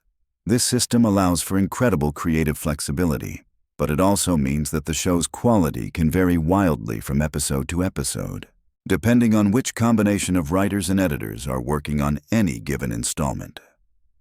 Now let's explore something that connects Family Guy to other forms of media in unexpected ways. The show has actually influenced the development of internet meme culture more than most people realize. Many of the comedic techniques that are now standard in online comedy content originated with Family Guy's approach to humor. The random cutaway gag structure that defines Family Guy is essentially the same format used in modern social media content, where short, disconnected pieces of entertainment are strung together to create longer experiences. The show's influence can be seen in everything from TikTok videos to YouTube compilations to internet memes. More specifically, Family Guy popularized the idea of referential humor that doesn't require deep knowledge of the reference to be funny. The show's pop culture parodies work even if you don't know what's being parodied, which is now a fundamental principle of internet comedy. As we wrap up this deep dive into Family Guy lore, let's talk about the most shocking revelation of all. There's evidence to suggest that the show is actually much more carefully planned and deliberately crafted than its chaotic surface suggests. Despite appearing random and improvisational, Family Guy follows complex narrative patterns and character development arcs that span multiple seasons. The show uses what narrative theorists call spiral storytelling, where characters appear to remain static but actually undergo subtle changes that accumulate over time. Peter may seem like the same character he was in Season 1, but if you watch carefully, you can see how his experiences have gradually shaped his worldview and behavior patterns. This sophisticated storytelling approach is disguised by the show's crude humor and seemingly random structure, but it's there for viewers who know how to look for it. It's one of the reasons why Family Guy has remained culturally relevant for over 2 decades, while many other animated comedies have faded into obscurity. The show's longevity isn't just due to its shock value or pop culture references. It's because underneath all the chaos and controversy, there's actually a carefully constructed narrative universe with consistent internal logic and genuine character development. So there you have it. Family Guy isn't just a random collection of offensive jokes and pop culture references. It's a complex, carefully crafted piece of entertainment that has influenced animation technology, comedy writing, internet culture, and narrative television in ways that most people never realize. These revelations should completely change how you watch the show going forward. Every episode contains layers of meaning, technical innovation, and cultural commentary that extend far beyond the surface-level humor. The Griffin family's adventures in Quahog are actually part of a much larger and more sophisticated entertainment universe than anyone could have imagined. If this video opened your eyes to the hidden depths of Family Guy, make sure you like and subscribe for more deep dives into the secret histories of your favorite shows. And let me know in the comments which piece of Family Guy lore surprised you the most. Until next time, keep looking for the hidden stories behind the stories you think you know. Alright, let me ask you something. How many hours of Family Guy have you actually watched in your lifetime? If you've been a fan since the beginning, we're probably talking hundreds of hours. Maybe more. And yet, I can almost guarantee that by the end of this video, you're going to learn something about this show that you had absolutely no idea about. Something that's going to make you look at Family Guy in a completely different way. Because this show has secrets. Deep ones, weird ones, some that are genuinely shocking when you hear them for the first time. And we're going to go through all of them today. So stick around, because we're just getting started, and this is going to be a wild ride. Family Guy first aired on January 31st, 1999. Now that alone isn't surprising. Most fans know that. But what most fans don't know is how close this show came to never existing at all. Seth MacFarlane, the creator, was actually scheduled to be on one of the flights that was hijacked on September 11th, 2001. His travel agent gave him the wrong departure time, which caused him to miss his flight. That flight was American Airlines Flight 11, which was the first plane to hit the World Trade Center. Now, this isn't directly connected to the creation of the show, since Family Guy already existed by that point, but it puts into perspective just how different television history could have looked. The man behind one of the most influential animated shows in history came that close to not being here at all. Let that sink in for a second. Now, let's go back to the actual origins of the show, because this is where things get really interesting. Family Guy didn't come from nowhere. It was actually based on a short animated film that Seth MacFarlane made when he was a student at the Rhode Island School of Design. The short was called The Life of Larry, and it featured a character named Larry and his talking dog Steve. Sound familiar? That foundation became the blueprint for what would eventually evolve into the Griffin family and their dog, Brian. MacFarlane shopped the idea around, and Fox took a chance on it. And when Fox takes a chance on something, they really commit, or sometimes they don't. More on that in a moment. Here's something that blows people's minds when they first hear it. Seth MacFarlane does the voices for an enormous chunk of the main cast. We're talking Peter Griffin, Stewie Griffin, Brian Griffin, and Quagmire, all coming from one person, Four of the most distinctive and memorable animated voices in television history, all produced by the same human vocal cords. And each voice is genuinely different. Not slightly different, completely different in tone, pitch, character, and personality. Peter has that nasal Rhode Island accent. Stewie has that sophisticated British theatrical delivery. Brian sounds like a calm, measured intellectual. And Quagmire has that smooth, sleazy confidence. When you actually stop and think about the vocal range required to pull all four of those off in a single recording session, it's genuinely impressive. MacFarlane has said in interviews that he can switch between the voices almost instantly, which is something the recording directors at Fox found incredible when they first heard him do it. Now let's talk about the cancellation, because this is one of the most remarkable comeback stories in television history. Family Guy was canceled by Fox in 2002. Not after a short run either. The show had been going for 3 seasons and Fox pulled the plug. The ratings had been declining, the show was expensive to produce, and the network decided to cut their losses. Most shows that get canceled just fade away. The episodes stop coming, the merchandise dries up, and eventually people just move on. That's the natural life cycle of a canceled television show. But Family Guy refused to die. And the reason it came back is genuinely fascinating. DVD sales. That's the answer. When Family Guy seasons started getting released on DVD, something unexpected happened. People bought them in enormous numbers. We're talking massive sales figures that caught Fox completely off guard. The network had canceled a show thinking audiences had moved on, only to discover that millions of people were actually passionate enough about it to spend real money on the physical discs. And then Cartoon Network picked up the reruns for their Adult Swim programming block, and the ratings there were incredible. Suddenly, Fox realized they had made a significant mistake.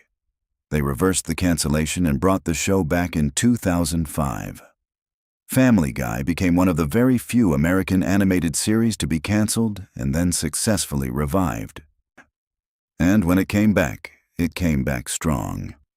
The Season 4 premiere drew massive viewership, and the show has been running ever since. Now here's something that casual fans might not realize about how this show is actually made. The production timeline for a single episode of Family Guy is staggering. From the initial writing stage all the way through to a finished episode ready for broadcast, we're talking about an average of 9 to 10 months. Nearly a year for 22 minutes of content.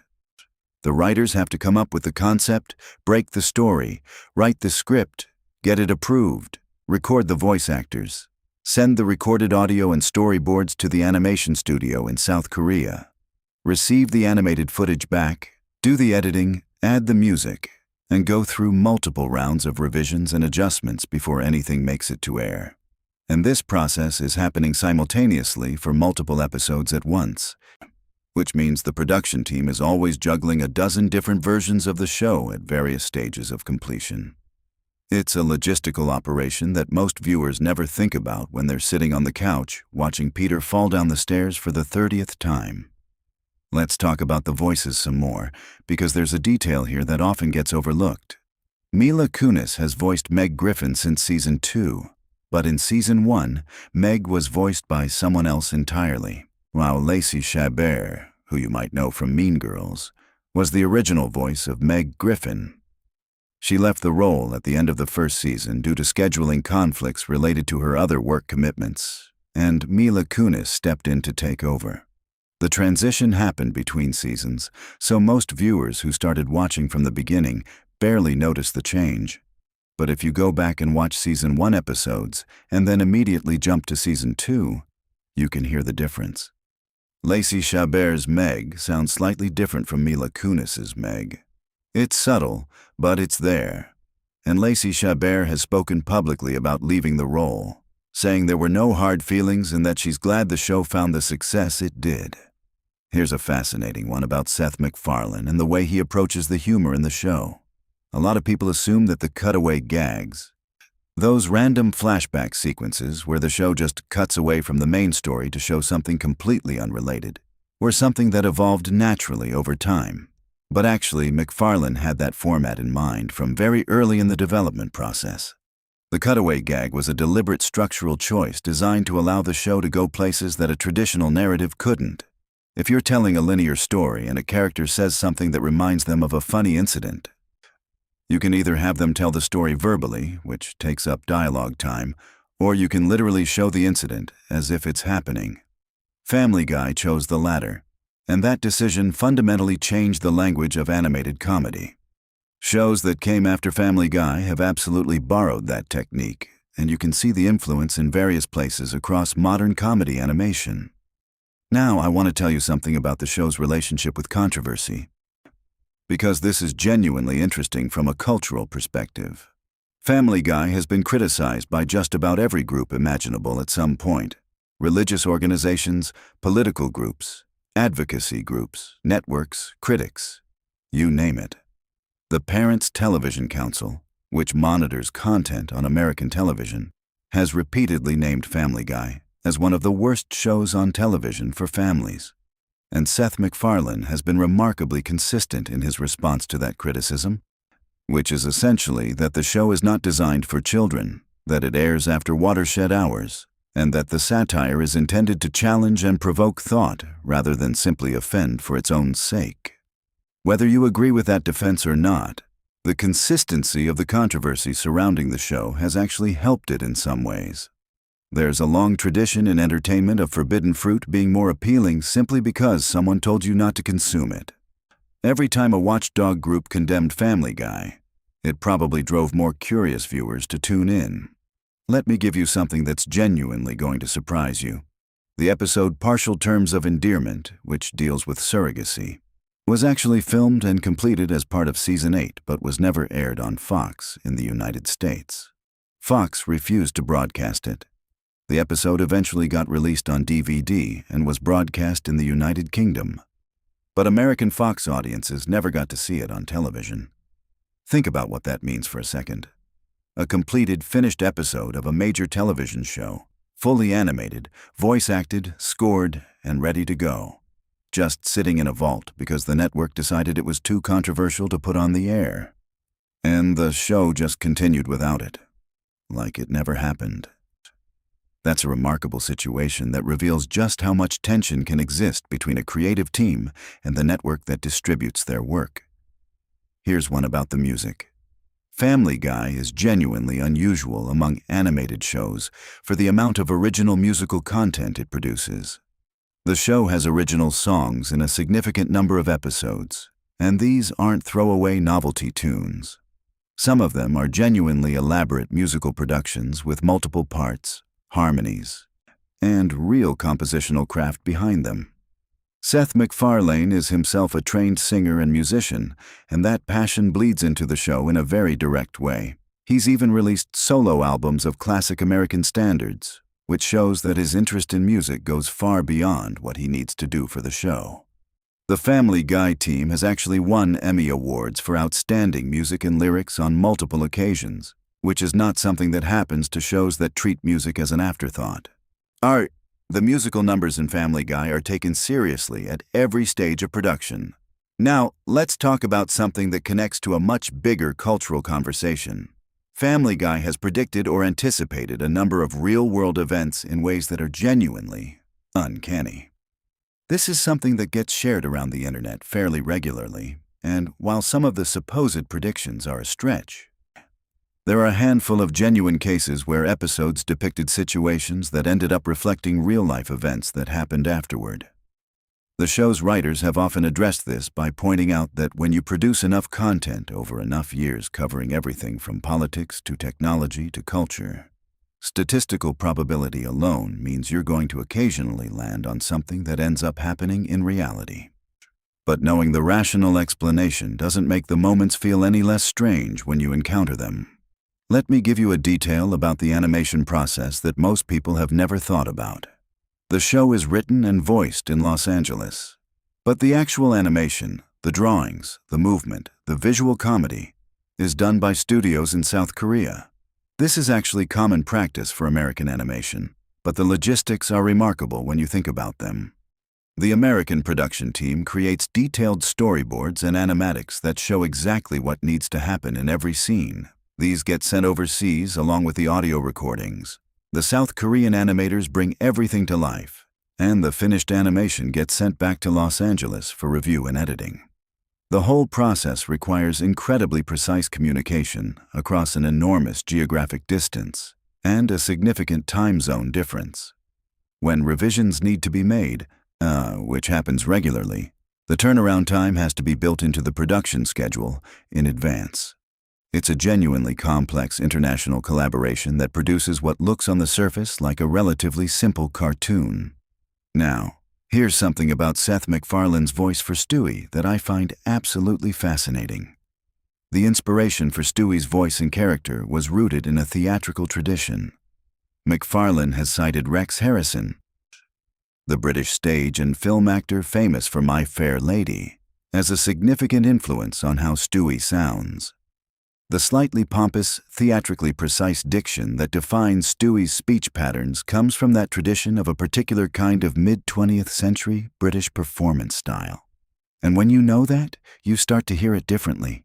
Stewie isn't just a funny baby voice. He's a very specific cultural reference delivered through the character of an impossibly sophisticated infant. That layered quality, where there's a reference embedded inside a joke inside a character, is one of the things that separates Family Guy from simpler animated fare. Let's talk about the cast dynamic on the show, because there's something interesting happening there that goes beyond just who plays who. The main voice cast of Family Guy has been remarkably stable over the show's entire run.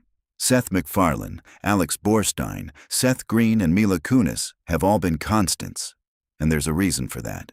When you have voice actors who have been playing the same characters for many years, they develop an intuitive understanding of how those characters think and speak.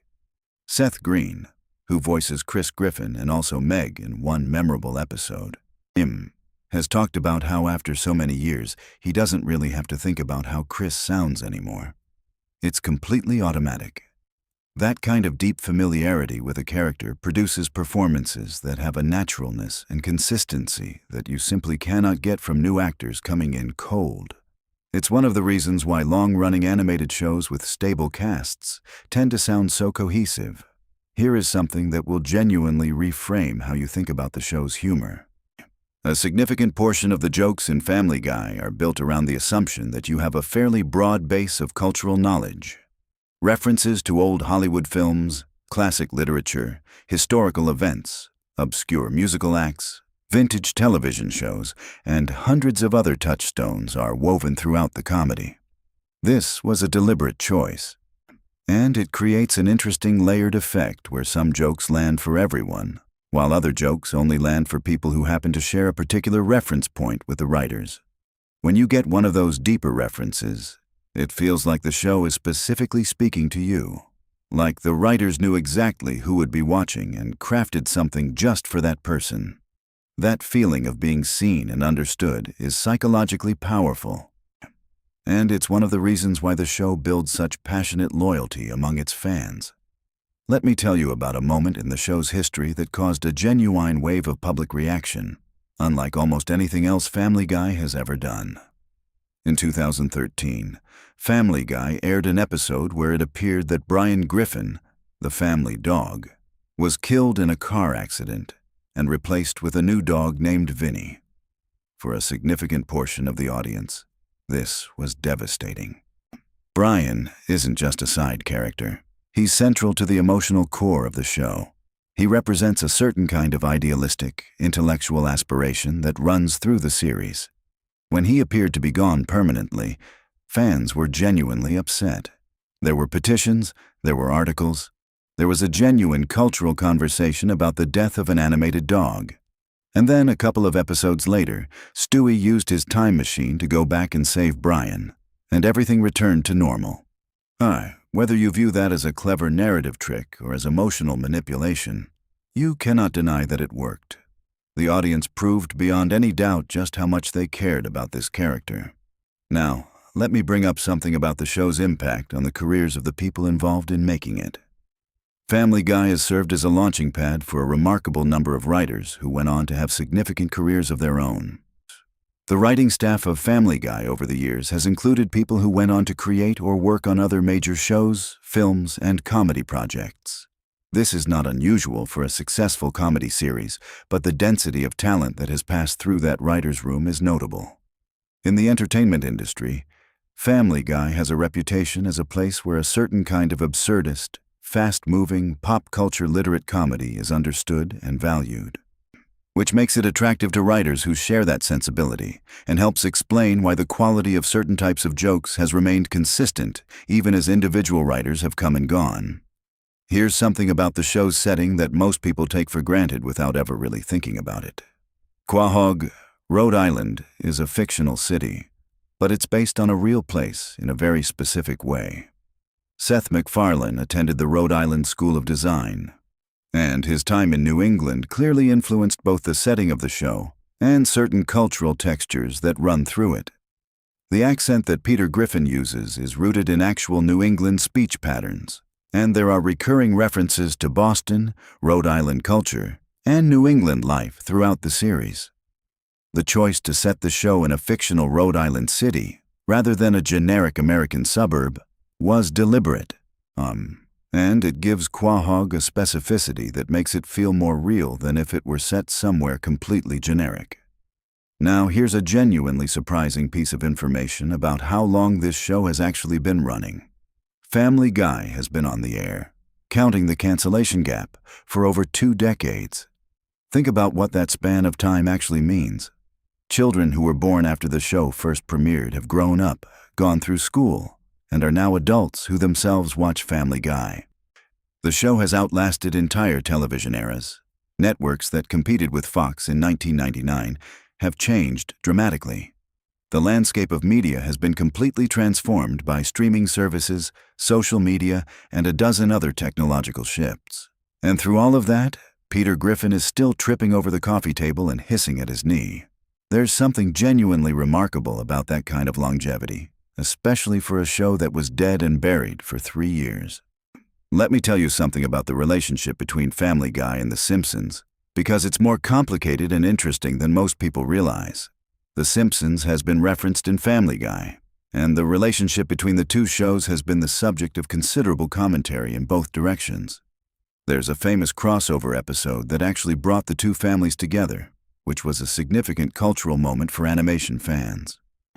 But behind that crossover lies a longer history of tension, competition, and mutual acknowledgement between the two shows. The Simpsons purists have often been critical of Family Guy's style, arguing that the cutaway gags represent a lazier form of storytelling compared to The Simpsons' more narrative approach. Family Guy's creative team has generally been aware of and responsive to that criticism, sometimes directly addressing it within the show itself. The crossover episode, which aired in 2014, was a kind of détente between two animation giants, and the fact that it happened at all is remarkable given the complicated history between them. Here's something about the show's music that deserves more attention than it typically gets. The theme song for Family Guy, that instantly recognizable jingle that plays at the beginning of every episode, was composed by Seth MacFarlane himself, with lyrics by Walter Murphy. Walter Murphy is a fascinating figure in the show's history because he has served as the show's primary composer for its entire run, and his musical contributions go far beyond the theme. He has scored hundreds of episodes, created original songs, and helped establish the musical identity of the series. The fact that Family Guy has had this kind of musical consistency across its entire lifespan is unusual and has contributed significantly to the coherent feel of the show, even as other elements have evolved. Now, let me tell you something that will genuinely change how you watch the show going forward. There is a recurring background detail that extremely dedicated fans have noticed appearing throughout multiple episodes. Careful viewers who pay attention to things that are happening in the background of scenes, rather than just focusing on the main action, will occasionally catch small details and visual jokes that are never referenced or acknowledged by the characters. These hidden elements are part of a tradition in animation of rewarding attentive viewers with something extra. They're not crucial to understanding the episode. They're not announced or highlighted. They're just there for the people who are paying close enough attention to notice them. This kind of detail work reflects the care that goes into production, even in elements that most viewers will never consciously register. Here's one more thing I want to tell you about before we wrap up, because I think it perfectly captures what makes Family Guy a genuinely strange and fascinating cultural artifact.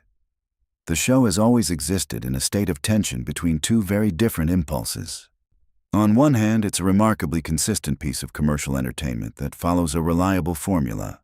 You know roughly what you're going to get when you sit down to watch Family Guy. The characters are going to be recognizable, the jokes are going to follow certain patterns, and there's going to be a story that more or less resolves itself by the end. That consistency is part of what makes it comforting to watch. It's reliable in the way that comfort food is reliable. But on the other hand, Family Guy has repeatedly pushed into territory that no purely commercial entertainment product would go near. Controversial topics, deeply uncomfortable humor, storylines that deliberately challenge the audience's sympathies, episodes that break the fourth wall entirely and acknowledge their own status as a television show. These are the moves of a creative work that has genuine ambitions beyond just making you laugh for 22 minutes. The tension between those two impulses, the commercial and the genuinely experimental, is what gives Family Guy its distinctive energy. It's never fully one thing or the other. It's always both simultaneously, and that combination is genuinely unusual in the landscape of American television comedy. The show has won multiple Emmy Awards across various categories. It has generated spin-off series including The Cleveland Show and American Dad, which, while technically created by MacFarlane and his team as a separate project, shares DNA with Family Guy in obvious ways.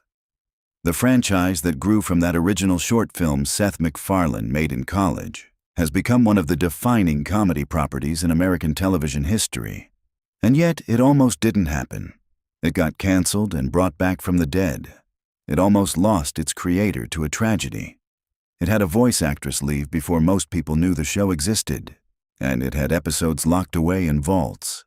It killed its most beloved character and then undid it. It made enemies and made cultural history simultaneously. Family Guy is a show that by every reasonable measure should not have survived as long as it has, produced as much content as it has, or remained as culturally relevant as it has. And yet here we are, more than 25 years after that first episode aired, and we're still talking about it, still watching it, still discovering new things about it. That's not an accident. That's the result of genuine creative passion, remarkable production dedication, an audience that cares deeply, and maybe just a little bit of luck along the way. So the next time you're watching Peter Griffin stumble through another adventure in Quahog, remember all of that. Remember the short film in a college dorm. Remember the flight that was missed. Remember the DVD sales that brought it back from the dead. Remember the voice actor doing 4 completely different characters in one room. Remember the 9 months of international production that went into those 22 minutes you're watching. There's a whole world behind that screen that most people never think about, and it's genuinely worth knowing about. If you made it this far, thank you for watching. If any of this surprised you or you want to share your own Family Guy facts that you think deserve more attention, drop them in the comments below. I read every single one, and sometimes the best stuff comes from the audience. If you enjoyed this video, please hit that like button because it genuinely helps this channel reach more people who love this kind of content. And if you want more deep dives into the shows, movies, and cultural moments that shaped who we are, subscribe right now because there is a lot more coming. I'll see you in the next one. Picture this. You're watching Family Guy, laughing at Peter's latest ridiculous scheme, when suddenly you realize there's an entire universe of hidden stories, dark secrets, and mind-bending connections that you've been missing this whole time. Today, we're diving deep into the most shocking Family Guy lore that will completely change how you see the Griffin family forever. What if I told you that Brian Griffin has died multiple times throughout the series, and the Brian we know today might not even be the original? Or that Stewie's sexuality has been planned from the very beginning in ways that most fans never picked up on? We're about to uncover secrets that even die-hard Family Guy fans have overlooked. And trust me, some of these revelations will blow your mind. Let's start with something that sounds impossible but is actually confirmed canon. The Griffin family exists in a multiverse where infinite versions of themselves are living completely different lives. This isn't just a throwaway gag for a few episodes. Seth MacFarlane and the writers have created an intricate web of parallel universes that explain some of the show's biggest mysteries and most confusing timeline issues. Remember that episode where Stewie and Brian travel to different universes? That wasn't just a one-off adventure. Those alternate realities are constantly affecting the main timeline in ways the show rarely explicitly explains. In one universe, the Griffins are all dogs. In another, everyone's gender is swapped. But here's the kicker. Characters from these alternate dimensions have actually crossed over into the main timeline without anyone noticing. The most disturbing example involves Brian's death and resurrection. When Brian was killed by that car, the Brian that Stewie brought back wasn't technically the same Brian. The time travel created a paradox that split Brian's consciousness across multiple timelines. This explains why Brian's personality has shifted so dramatically over the years. He's literally not the same character anymore, and the show has been subtly hinting at this through his changing behavior patterns and contradictory character development. But Brian's multiversal confusion is nothing compared to what's really going on with Stewie Griffin. Most fans know that Stewie started as a one-dimensional evil baby stereotype. But the evolution of his character reveals something much more complex than simple character development. Stewie's intelligence isn't just advanced for a baby. It's literally supernatural. And there's evidence throughout the series that suggests he's not entirely human. Seth MacFarlane has dropped hints in interviews that Stewie's advanced intelligence comes from genetic experiments conducted by his real father. And no, we're not talking about Peter. The show has never definitively confirmed Peter as Stewie's biological father, despite what most fans assume. There are multiple episodes where Stewie's parentage is questioned, and when you piece together all the clues, a shocking picture emerges. Consider this. Stewie has built time machines, death rays, and teleportation devices using materials he somehow acquires as an infant. He speaks with a sophisticated British accent, despite being born in Rhode Island to parents with American accents. He demonstrates knowledge of complex scientific principles that would challenge PhD researchers. This isn't just cartoon logic. It's the result of genetic manipulation by a character we've met but never suspected. Francis Griffin, Peter's father, isn't just a religious fanatic. He's been secretly involved in genetic research for decades, using his religious connections as a front for experimental work on human enhancement. Stewie's intelligence, his early violent tendencies, and even his eventual character growth are all part of a long-term experiment in human development. Francis has been observing Stewie's progress throughout the series, appearing in episodes specifically to monitor his development. This explains why Stewie's character has evolved from purely evil to complex and multifaceted. It's not character development. It's the natural progression of Francis's experiment, reaching different phases. Stewie's growing emotional intelligence and his complicated relationship with his sexuality aren't random character choices. They're predictable outcomes of genetic modifications designed to create a superior human being. Speaking of Stewie's sexuality, the show's handling of this aspect reveals another layer of hidden lore that most viewers miss completely. Seth MacFarlane planned Stewie's sexual orientation from the very beginning, but not in the way most people think.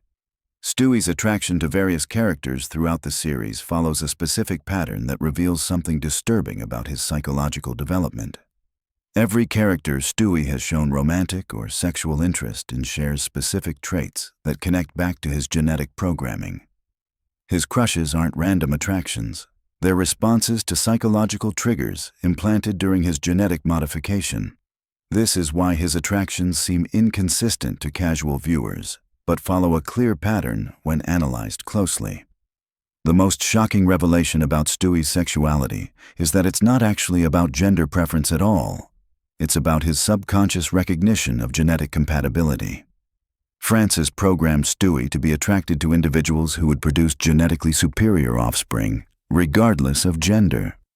This explains why Stewie's attractions seem to shift and change, because they're not based on personal preference, But on biological programming, he doesn't understand. But Stewie isn't the only Griffin family member hiding genetic secrets. Meg Griffin's constant suffering and social rejection aren't just running gags. They're the result of her being a failed experiment from the same program that created Stewie. Meg represents what happens when Francis's genetic modifications go wrong, creating someone intelligent enough to understand their social failure, but not intelligent enough to overcome it. This is why Meg occasionally displays flashes of brilliance or unexpected competence that disappear as quickly as they appear. She's fighting against genetic programming designed to suppress her abilities. Every time Meg almost achieves success or happiness, her modified genetics kick in to sabotage her progress. It's not bad luck or poor writing, it's built-in failure programming. The evidence for this theory is scattered throughout hundreds of episodes, but it becomes undeniable when you realize that Meg's failures always occur at crucial moments that would otherwise lead to her escape from the family's dysfunction. She's not meant to escape because her failure is essential to Francis's long-term experimental goals.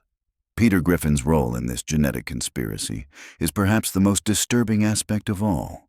Peter isn't the lovable idiot he appears to be. His stupidity is a carefully constructed facade designed to hide his role as an unwitting test subject and specimen collector for Francis's experiments. Peter's incredible survival rate, despite constant dangerous situations, isn't cartoon logic. It's enhanced genetic durability. Think about it. Peter has survived explosions, falls, poisonings, and countless other incidents that should have killed him multiple times over. His body's ability to recover from extreme trauma isn't natural. It's the result of genetic modifications that Francis administered without Peter's knowledge. Peter's stupidity serves as the perfect cover for these experiments because no one suspects an idiot of being involved in complex genetic research. Peter's job history reveals the true scope of this conspiracy. Every workplace Peter has been associated with has connections to genetic research, pharmaceutical development, or human experimentation. The brewery, the toy factory, his various short-term employment, they're all fronts for research facilities where Peter unknowingly participates in ongoing experiments. Lois Griffin's background contains the most shocking revelations of all. Her wealthy family isn't just rich. They're one of the founding families of a secret organization dedicated to human genetic advancement. The Pewter-Schmidt fortune comes from decades of illegal human experimentation, and Lois's marriage to Peter wasn't a love story. It was an arranged pairing designed to produce genetically diverse test subjects. Lois knows about the experiments. She's always known.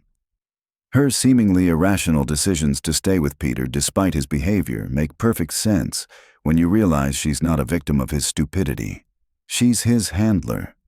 Every major life decision the Griffin family makes serves the research goals of Francis's genetic program. This explains why Lois alternates between loving mother and neglectful parent.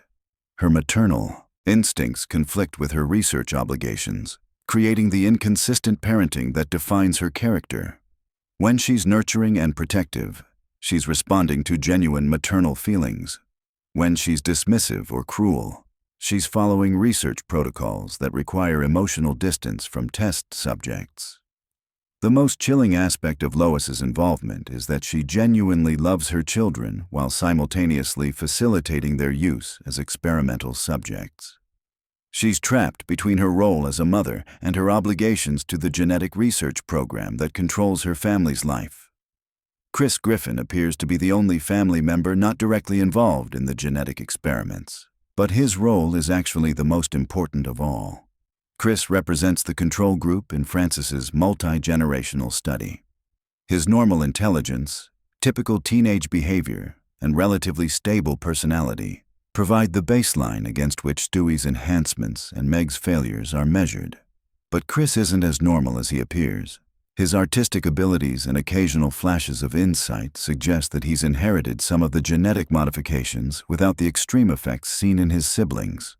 Chris might be the successful outcome Francis has been working toward, a genetically enhanced human who appears completely normal while possessing subtle advantages. The show has been building toward a revelation about Chris's true nature for years. His relationship with his family members, His inexplicable survival of dangerous situations, and his ability to succeed despite apparent limitations all point to him being the ultimate product of Francis's genetic program. Cleveland Brown's departure from Family Guy wasn't just about launching a spin-off show. Cleveland discovered the truth about the Griffin family's genetic experiments and had to be removed from Quahog before he could expose the conspiracy. His return to the show coincided with his acceptance of a role in maintaining the cover-up. Cleveland's friendship with Peter serves a specific purpose in Francis's research program. As Peter's closest friend, Cleveland provides emotional stability that prevents Peter from asking too many questions about his family's unusual circumstances. Cleveland's laid-back personality and reluctance to confront difficult truths make him the perfect, unwitting accomplice. The most disturbing aspect of Cleveland's involvement is that he's begun to suspect the truth, but chooses to remain silent because he fears the consequences of exposure. Several episodes hint at Cleveland's growing awareness that something isn't right with the Griffin family, but he consistently chooses ignorance over investigation. Joe Swanson's paralysis isn't the result of a police accident as commonly believed. Joe discovered evidence of the genetic experiments during a routine investigation and was deliberately paralyzed to prevent him from pursuing the case further. His continued presence in the neighborhood serves as a warning to other potential investigators about the consequences of getting too close to the truth. Joe's incredible upper body strength and his ability to function as an effective police officer despite his disability aren't just inspirational character traits. They're evidence of genetic enhancement designed to compensate for his paralysis.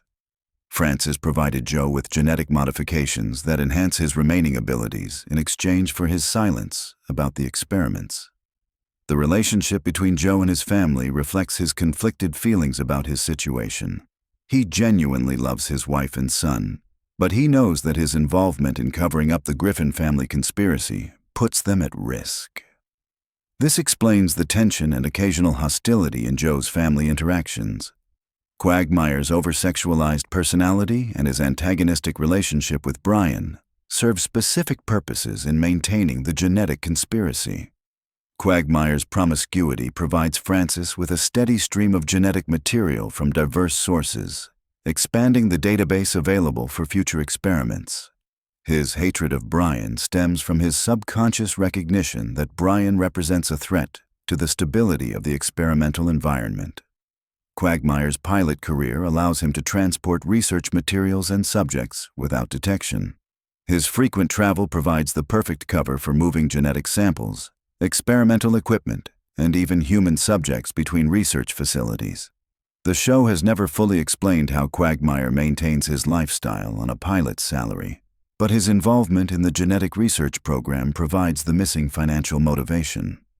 The most shocking aspect of Quagmire's role is that his sexual behavior isn't driven by personal desire, but by genetic programming designed to maximize reproductive output for research purposes. Quagmire is as much a victim of Francis's experiments as the Griffin family, but his programming prevents him from recognizing his exploitation. Dr. Hartman's medical incompetence isn't genuine stupidity. It's deliberate malpractice designed to cover up the genetic modifications in his patients. Every member of the Griffin family displays physical and psychological traits that would be immediately obvious to any competent physician, but Dr. Hartman consistently fails to notice or investigate these anomalies. Dr. Hartman's medical practice serves as the primary interface between Francis's research program and the subjects. Routine medical appointments provide opportunities to monitor the effects of genetic modifications, administer new treatments, and collect biological samples without arousing suspicion. The families trust Dr. Hartman with their health, never suspecting that he's actively working against their best interests. The most disturbing aspect of Dr. Hartman's involvement is that he genuinely believes he's helping his patients while simultaneously facilitating their exploitation. Francis has convinced Dr. Hartman that the genetic modifications are beneficial medical treatments, not experimental procedures. Dr. Hartman's incompetence isn't an act. It's programmed blindness to the ethical implications of his actions. The town of Quahog itself has been specifically chosen and modified to support Francis's genetic research program. The unusual concentration of bizarre characters and impossible situations isn't coincidental. It's the result of decades of careful population management and environmental manipulation. Every major location in Quahog serves a purpose in the research program. The Drunken Clam provides a controlled social environment for observing subject behavior. The Quahog Mall offers opportunities for psychological testing through consumer behavior analysis. Even the local news station serves as the information control mechanism to prevent subjects from learning about their situation.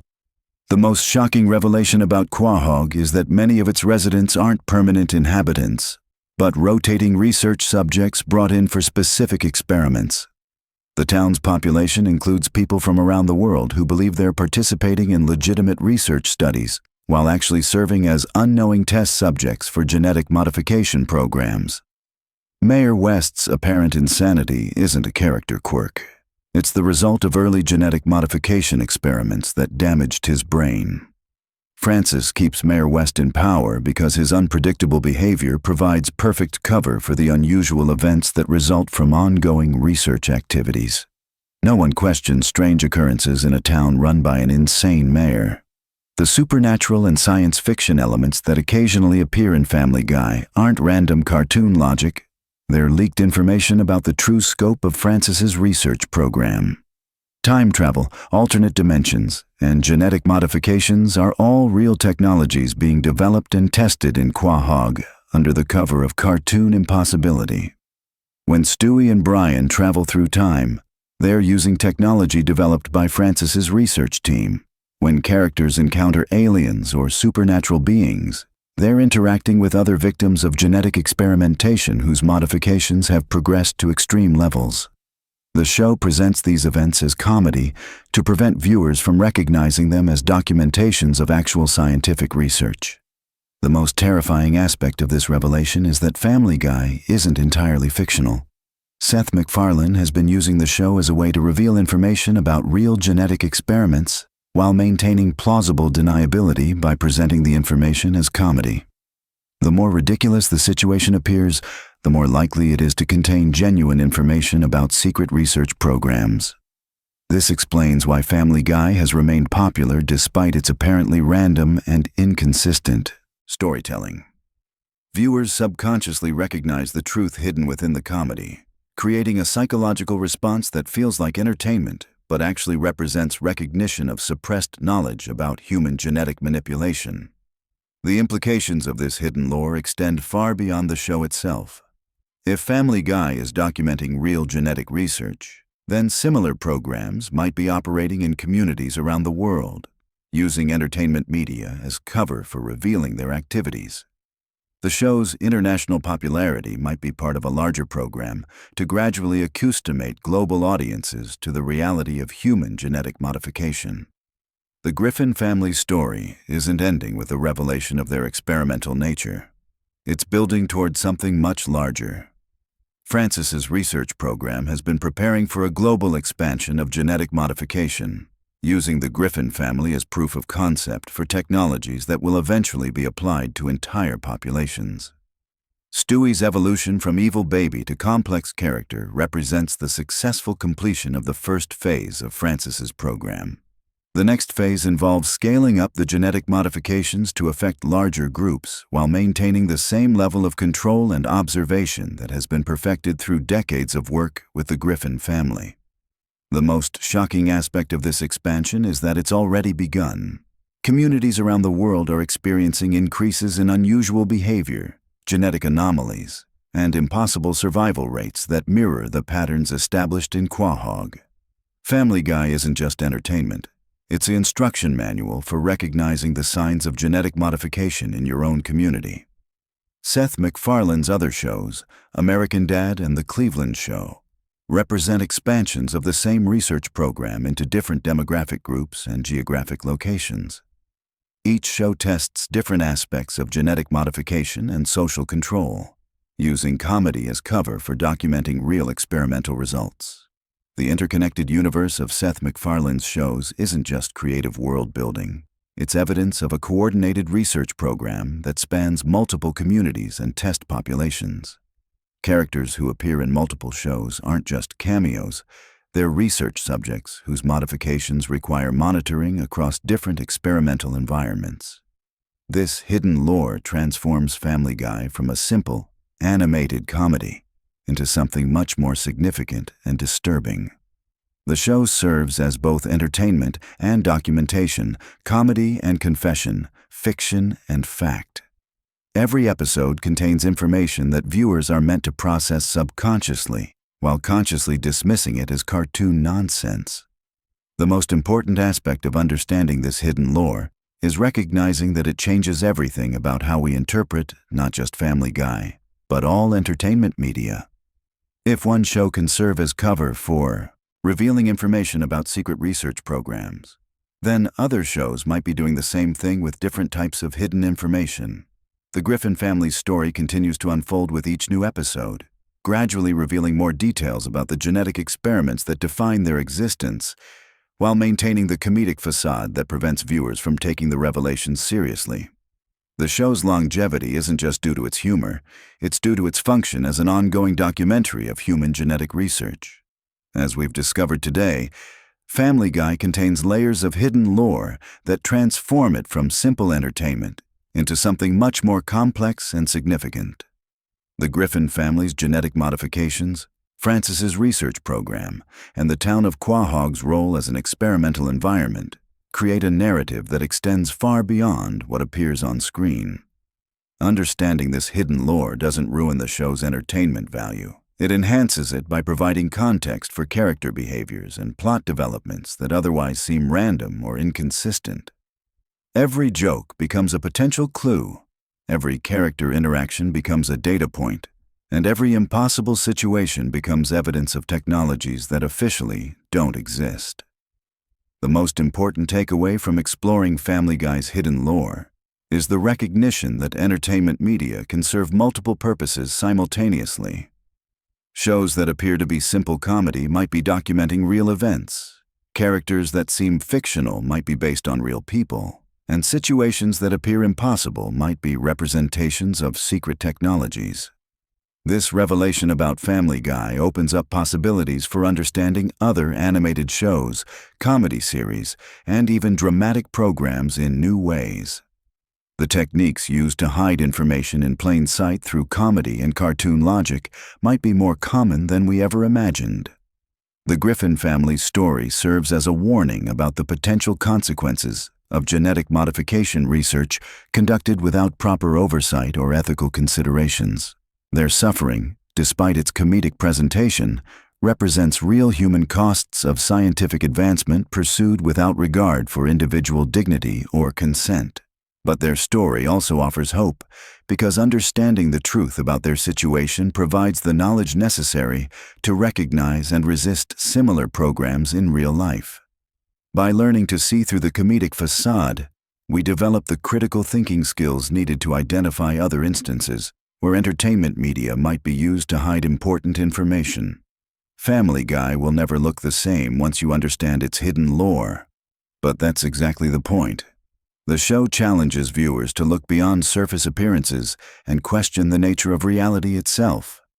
In a world where truth is increasingly difficult to distinguish from fiction, Family Guy provides a masterclass in hidden information and the power of comedy to reveal uncomfortable truths. The next time you watch Family Guy, pay attention to the details that don't quite make sense, the character behaviors that seem inconsistent, and the impossible situations that resolve too easily. You might discover that you're not just watching a cartoon, you're witnessing the documentation of one of the most significant secret research programs in human history. Have you ever wondered what happens when you dive deep into the chaotic world of Family Guy at 3 in the morning? Tonight, we're exploring the surprisingly intricate lore behind one of television's most outrageous animated families. And trust me, there are secrets hiding in plain sight that will completely change how you see this show forever. Picture this. You're settling in for the night, your mind racing with the day's stress, and you need something familiar yet engaging enough to help you drift off. Family Guy might seem like simple comedy on the surface, but beneath those crude jokes and cutaway gags lies a surprisingly complex universe, filled with recurring mysteries, hidden connections, and character developments that span over 2 decades of television history.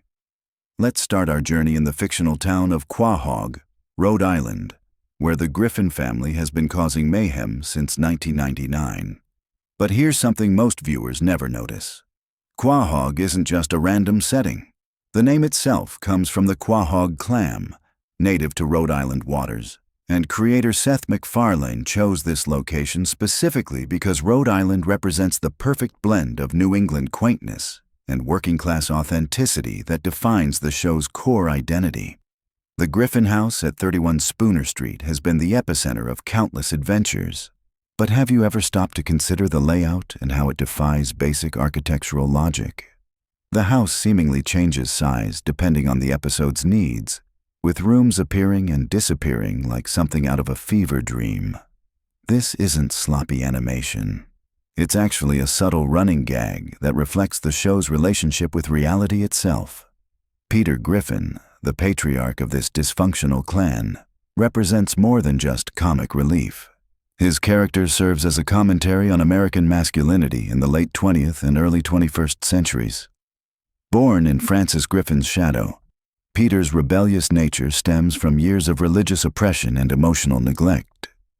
His mother, Mickey McFinnigan, reveals Peter's Irish heritage, explaining his love for drinking and fighting, but also his deep-seated need for acceptance and belonging. The complexity of Peter's psychology becomes apparent when you examine his relationship with his father-in-law, Carter Pewterschmidt. Despite Carter's obvious disdain for Peter, their dynamic reveals Peter's desperate need for patriarchal approval. This psychological wound drives many of Peter's most destructive behaviors, from his get-rich-quick schemes to his constant need to prove his worth through increasingly ridiculous stunts.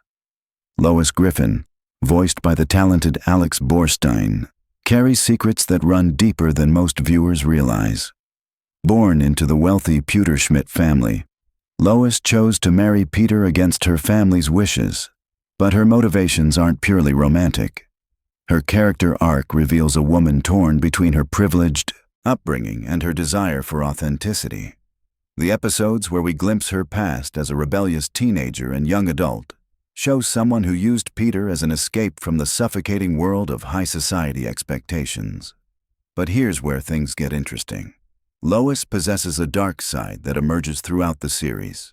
Her time as a kleptomaniac, her brief career as a boxer, and her moments of extreme violence suggest that beneath her suburban mother facade lies someone capable of extraordinary ruthlessness. This duality makes her one of the most psychologically complex characters in the entire series. Meg Griffin, often dismissed as the show's punching bag, actually represents one of television's most tragic figures when you examine her story closely. The eldest Griffin child endures constant abuse and neglect from her family, yet continues to seek their approval with heartbreaking persistence. Her character development over the years reveals someone who has internalized her family's treatment to the point where she believes she deserves their cruelty. The episodes that focus on Meg's inner life reveal depths of loneliness and desperation that border on the genuinely disturbing. Her brief moments of happiness, whether through fleeting romantic connections or temporary acceptance from her peers, become incredibly poignant when viewed against the backdrop of her usual suffering. Some fans theorize that Meg represents the collateral damage of dysfunctional family systems, showing how children can become scapegoats for their parents' unresolved issues. Chris Griffin, the middle child, embodies the show's approach to adolescent confusion and sexual awakening. His character walks the line between innocent and disturbing, reflecting the awkward reality of teenage development. Chris's artistic talents, particularly his drawing abilities, suggest hidden depths beneath his seemingly simple exterior. His relationship with his imaginary friend and his various romantic pursuits reveal someone struggling to understand his place in both his family and the wider world. The youngest Griffin, Stewie, presents perhaps the most fascinating character study in the entire series. Initially conceived as an evil genius baby bent on world domination and matricide, Stewie's character has evolved into something far more nuanced. His relationship with his sexuality, his friendship with Brian, and his gradual abandonment of his villainous schemes reflect a character coming to terms with his own identity in a world that doesn't understand him. Stewie's time travel adventures aren't just comedy devices, they represent his desire to escape or fix the circumstances of his existence. His future selves, whether successful or struggling, always seem dissatisfied with their lives, suggesting that Stewie's fundamental problem isn't his circumstances, but his inability to accept himself and his place in the world. Brian Griffin stands apart as the family's conscience, but his role as the moral center becomes increasingly problematic as the series progresses. His liberal politics, artistic pretensions, and romantic struggles make him a deeply flawed character who often embodies the worst aspects of intellectual arrogance. The show's treatment of Brian reflects its complicated relationship with its own political messaging and cultural commentary. Brian's death and resurrection storyline remains one of the most emotionally powerful arcs in the series, revealing just how central he had become to the show's emotional core.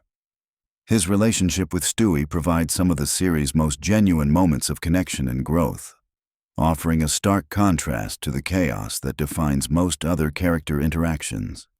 The extended cast of Quahog residents creates a rich tapestry of recurring characters that flesh out the show's universe. Glenn Quagmire, the Griffin's hypersexual neighbor, initially appears as simple comic relief, but deeper examination reveals a character struggling with serious psychological issues. His animosity toward Brian stems from more than just personality conflicts. It represents a clash between different approaches to masculinity and moral philosophy. Cleveland Brown's departure from the series to star in his own spin-off created a noticeable shift in the show's dynamic. His return brought back a stabilizing presence that had been missing, highlighting how important his character was to the group's chemistry. Cleveland's patient, reasonable nature often served as a counterpoint to Peter's impulsiveness and Quagmire's excess. Joe Swanson's character provides representation for disability in animation while avoiding most of the typical pitfalls. His determination to maintain his career as a police officer despite his paralysis, combined with his competitive nature and occasional outbursts of rage, creates a multifaceted character who refuses to be defined solely by his disability. The show's approach to continuity creates an interesting paradox. While individual episodes often ignore established character development and reset relationships to their baseline, certain elements carry forward throughout the series. Character deaths, major life changes, and relationship developments sometimes stick while others are completely forgotten by the next episode. This selective continuity reflects the show's unique position between traditional sitcom structure and the more serialized storytelling that has become common in modern television. The writers pick and choose which developments to maintain based on their comedic potential and character impact, rather than strict adherence to realistic progression. The show's relationship with pop culture goes beyond simple references and parodies. Family Guy has become a cultural touchstone itself, with its cutaway gag structure influencing countless other animated series. The show's willingness to break the fourth wall and acknowledge its own existence as a television program creates a metatextual layer that rewards longtime viewers while potentially confusing newcomers. The series' cancellation and revival story has become part of its own mythology. The fan campaign that brought the show back from cancellation in 2005 demonstrated the passionate loyalty of its audience and gave the series a second chance that most canceled shows never receive. This resurrection allowed the show to evolve and mature in ways that might not have been possible during its original run. The animation style itself has undergone subtle but significant changes over the years. Early episodes featured rougher, more expressive character designs that gradually evolved into the cleaner, more standardized look of later seasons. These changes reflect both technological improvements and shifts in the show's production values as it became increasingly successful. Voice acting remains one of the show's greatest strengths, with Seth MacFarlane's versatility allowing him to voice multiple main characters while maintaining distinct personalities for each. The supporting voice cast, including Alex Borstein, Seth Green, and Mila Kunis, brings consistency and chemistry that grounds even the most outrageous storylines in recognizable human emotions. The show's musical elements deserve special recognition for their sophistication and variety. From Stewie and Brian's elaborate musical numbers to Peter's impromptu songs, music serves as both comedic device and emotional outlet. The production values of these musical segments often rival those of dedicated musical programs, demonstrating the creative team's commitment to excellence across all aspects of the show.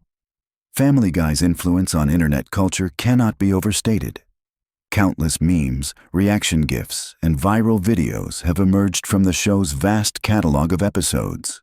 The series' quotability and visual humor translate perfectly to social media platforms, ensuring its continued relevance with new generations of viewers who might discover it through digital clips rather than traditional television broadcasts. The show's controversial moments and boundary-pushing humor have generated significant debate about the limits of comedy and the responsibilities of creators. These controversies, while sometimes damaging to the show's reputation, have also kept it in the cultural conversation and demonstrated its power to provoke strong reactions from viewers. International versions and adaptations of Family Guy reveal how the show's humor translates across different cultures. While some jokes lose their impact in translation, the core family dynamics and character relationships remain universally recognizable, suggesting that the show taps into fundamental aspects of family dysfunction that transcend cultural boundaries. The merchandising empire built around Family Guy reflects its status as a cultural phenomenon.